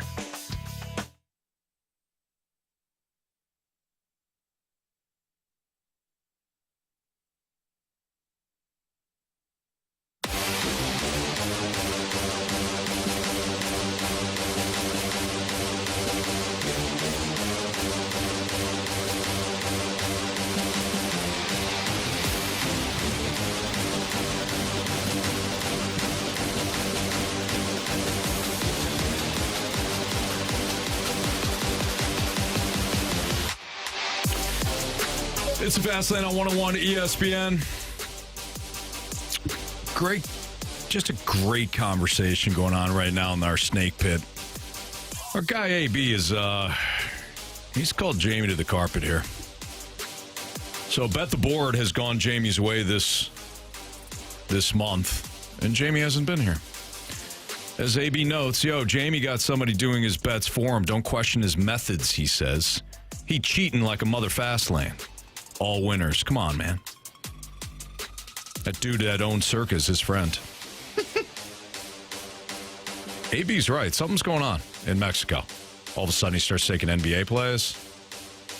It's interesting, Marsh. So what's our standings here? All right, Jamie's beating us pretty bad. Yeah, he is. Jamie's got 8 points this month. Anthony, you and Carey have 4, and I am at 3. All right. So Jamie texted me and he said he saw something in Finland that was interesting that would give Sweden problems. Because even though that Finland got run over by the US of A last night, he actually likes Finland plus 172 on the money line against the Swedes tomorrow afternoon. Kind of an interesting play by our guy, Jamie. I think he likes the way they play. Yeah. You know, they're not about the names, they're about the style. Okay. You know? That makes sense. Yeah. I'm going to take Team USA, baby. Money line, minus 110 over the Canadians. Going to be free burden all over them tomorrow. What's Carey's play? Oh, I got to look at my phone. Hang on. If you have a play, Marsh, go ahead. Yeah, I'll say mine right now. I'm also going with Team USA. Team total over 3.5. Interesting. So, we were pumping Jordan Bennington's tires the other day. But I'm going to take Team USA to go all the way. Oh, I like that. And score 4 goals tomorrow night. 4 goals tomorrow. 4 goals. You got a score prediction? Overall? No, I don't want to say that. What? No, I generally don't know. Okay. I don't know. Yeah, 4-2. 4-2. So you broke. 4-2. Peer pressured. 4-2 with an empty. Carey just texted me and said, let me read this here. He said, fire up a Illini, minus 5.5 against Michigan State tomorrow. There you go. So there you have it. There's Bet the Board. By the way, do we have the audio? We do. From TMA? We do. Can we get to that right now? Yeah, they were talking. All right, so TMA mentioned us earlier today, and I don't know. I was going to say they had some beef with us, but maybe not. We'll let you hear for yourself here. You can make the determination. Here's TMA talking to us earlier today. Let's see what I got here. Chairman, please check the tape from the Fastlane show yesterday at 2:14. Said there's something in the Fastlane. I'm a Fastlane lemming now. And I'm joining the Viper Pit on their YouTube channel. The Viper Pit. It's a snake pit. Get it right. You know, it's funny. As I was like going over and giving them praise, I did think, like, did I mention Jackson? I remember it happening in real time and knowing that you did not mention Jackson. But I didn't had say Jackson anything. in my head. Yeah, but I know you didn't do. say anything. I love Jackson. He's the best. You know, honestly, out of all of them, Jackson worked the hardest this week. He did. He's the one that actually got the interviews. He secured the interviews. Let's just break this down, okay? Yeah. Mm-hmm. Jackson was the only one that worked this week at TMA, okay? Tim read emails. Doug Vaughn was high as a kite on coconut water. He fell asleep during the Ali Marmol interview. He fell asleep on coconut water. And Martin Kilcoyne, don't get me started. Professional my ass, you know what I mean? So I think out of all of them, there's two people that worked hard on the TMA crew. Jackson Burkett. Yeah. And Dodie Rallman, the engineer. Yeah. That's it. That's it. So for me to omit Jackson, it's something I'll lose sleep over. I really will. No, I know you feel really bad about it. I feel very bad about it. But maybe you just needed to pump their tires a little bit more just because they weren't doing enough, you know? And it was all Jackson. Maybe subconsciously I wanted to send that message. Yeah. Like, hey, Jackson, we don't need to give you any credit here. He's like grandfathered in. Because you know you're the only one working there. Let me thank these other guys for doing such a great job. And then maybe a little shame will hit them. And then when they come back, they work a little harder. Maybe. Yeah. I think Tim's got 400 jobs and 6 companies, but nonetheless. Yeah. Well, it must be tough. You guys got to work a little harder. Must be tough working from Florida. Yeah. I think he brought his family down there. Yeah. He's working. Yeah. Tim McKernan. Must be tough being on vacation in Mexico. No kidding. Or going to NBA All-Star game. Right. And you got 2 guys just doing a 4-hour show by themselves. Okay. Did we crush everybody? I think so. I think we even had a little, and that's on me. I was crushing our own. Well, they shouldn't have been standing there. No. Or they should have been here. Either but way. Jackson, my gosh. Jackson. In you know, KG and O-Town, too, you know, on the ones and twos. No doubt. No doubt. So shout out to Jackson Burkett. Nice job. Great week. Securing those interviews. Absolutely. Just so Doug Vaughn could fall asleep off coconut water. Just can't happen. It can't. Really can't. All right, it's Fastlane on 101 at ESPN. We will wrap up the show. A little what we learned, maybe some criticisms and some compliments, and definitely 3 stars of the day. All next with Andrew Marsh. I'm Anthony Stalter here on 101 ESPN.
Fastlane on 101 ESPN. If you missed anything from today's show, you can always download our podcast on 101ESPN.com. Or if you want to check out the Dobbs Tire Notice Center's 101 ESPN mobile app, you can find the podcast there as well. All podcasts brought to you by Schaefer Door Company. Okay. Time to find out what we learned today. Ooh. Marsh, what'd you learn today?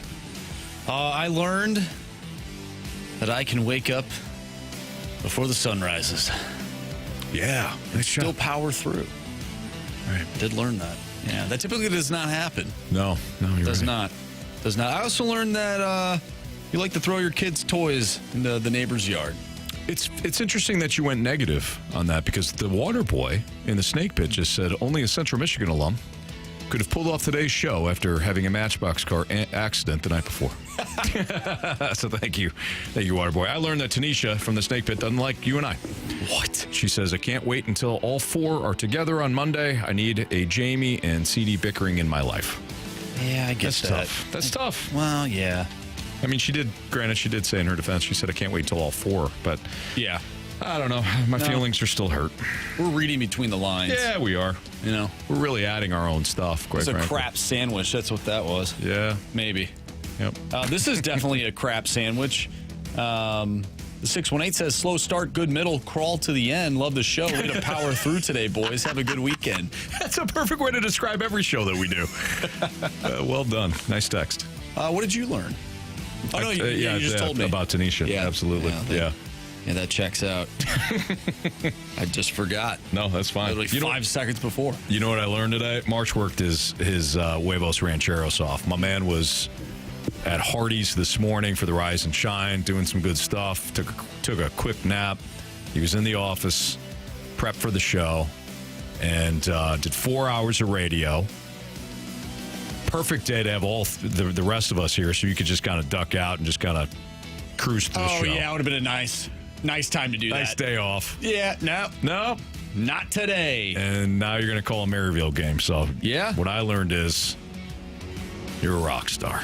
Well, thanks. Not just a St. Louis star, rock star. Oh, I appreciate that. Tanisha did say, I love you, Marshy and Stalter. We love you too, Tanisha. It's all good. Nobody's safe. Have fun. Lisa says, have a great weekend, guys. Thank you. You too, Lisa. Thanks for listening as always. We appreciate you. It's good. I feel like Lisa kind of dips out during the football season. And then as soon as pitchers and catchers report, ears perk up. She's ready to go. Yep. I feel like Lisa listens. Oh, no. I think she listens. I feel like her contributions are usually more frequent before the baseball season. Yeah. So that she can yell at whatever manager we have. You know? Just a thought. Piglet says that there's a bunch of engineering snafus that happened this week, and that Jackson owes us a dinner.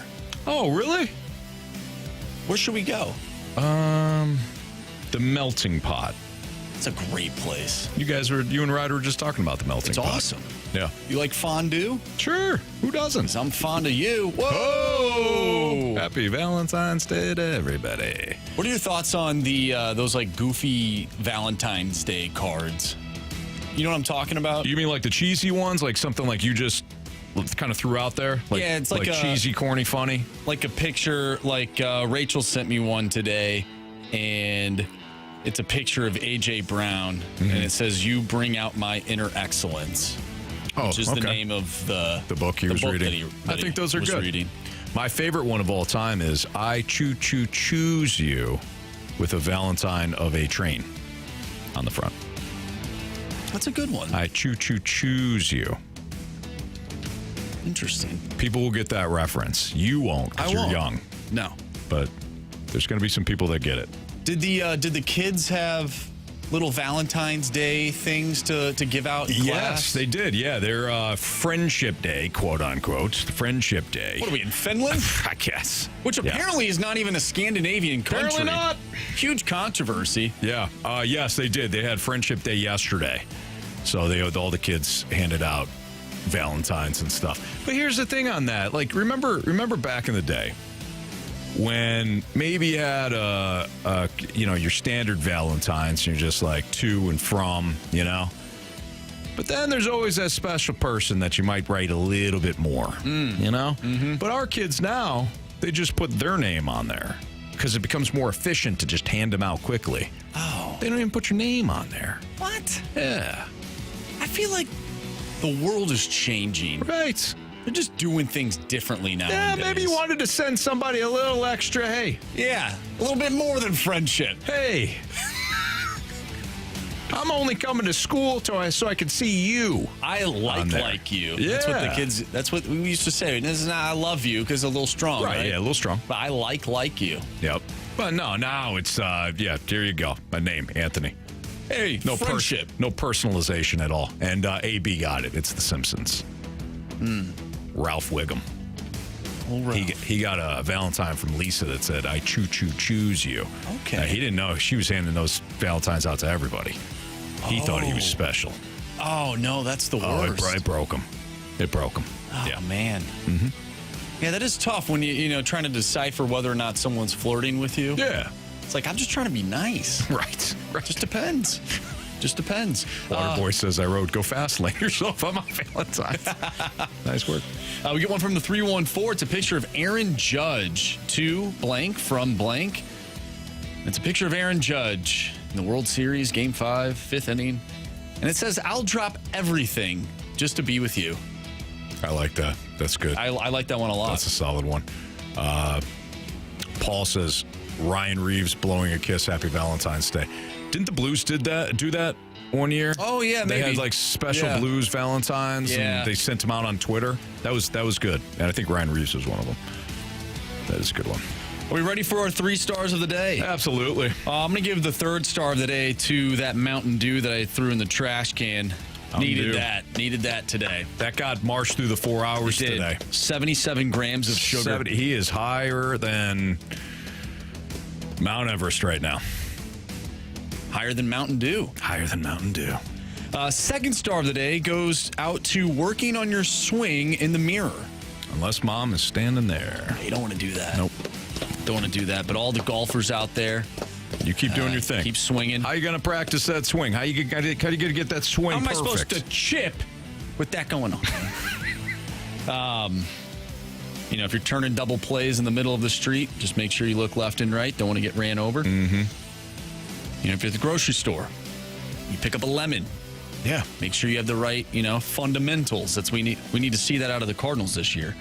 Turning double plays. You know what's funny? You're talking about that, and now I picture, I don't do that now, but you know what I will do? And it's the dumbest thing. Like, if I'm playing, catch with one of the kids or something like that, I always go play action. There's no running back there. But I always go play action. I got to go play action. Yeah. And then I throw. Yeah, Why? You never really, do the step back, right? No. Yeah, it's always... It's always, I'll, if I'm inside, it's always to one of the walls. Yeah.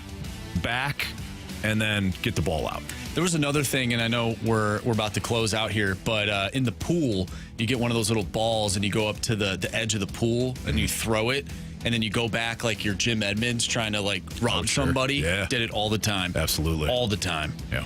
1st star of the day goes out to crow hopping, to throw toys, your children's toys. You got to send that message. You can't just throw it. Full crow hop, especially when you got a second baseman's arm. Tom says 1st star, Anthony's 5 o'clock shower. Thank you. I shaved for... yeah, you did. I shaved for the wife today. There you go. Valentine's Day, a little happy Valentine's Day. Got a nice, got her some roses, shaved.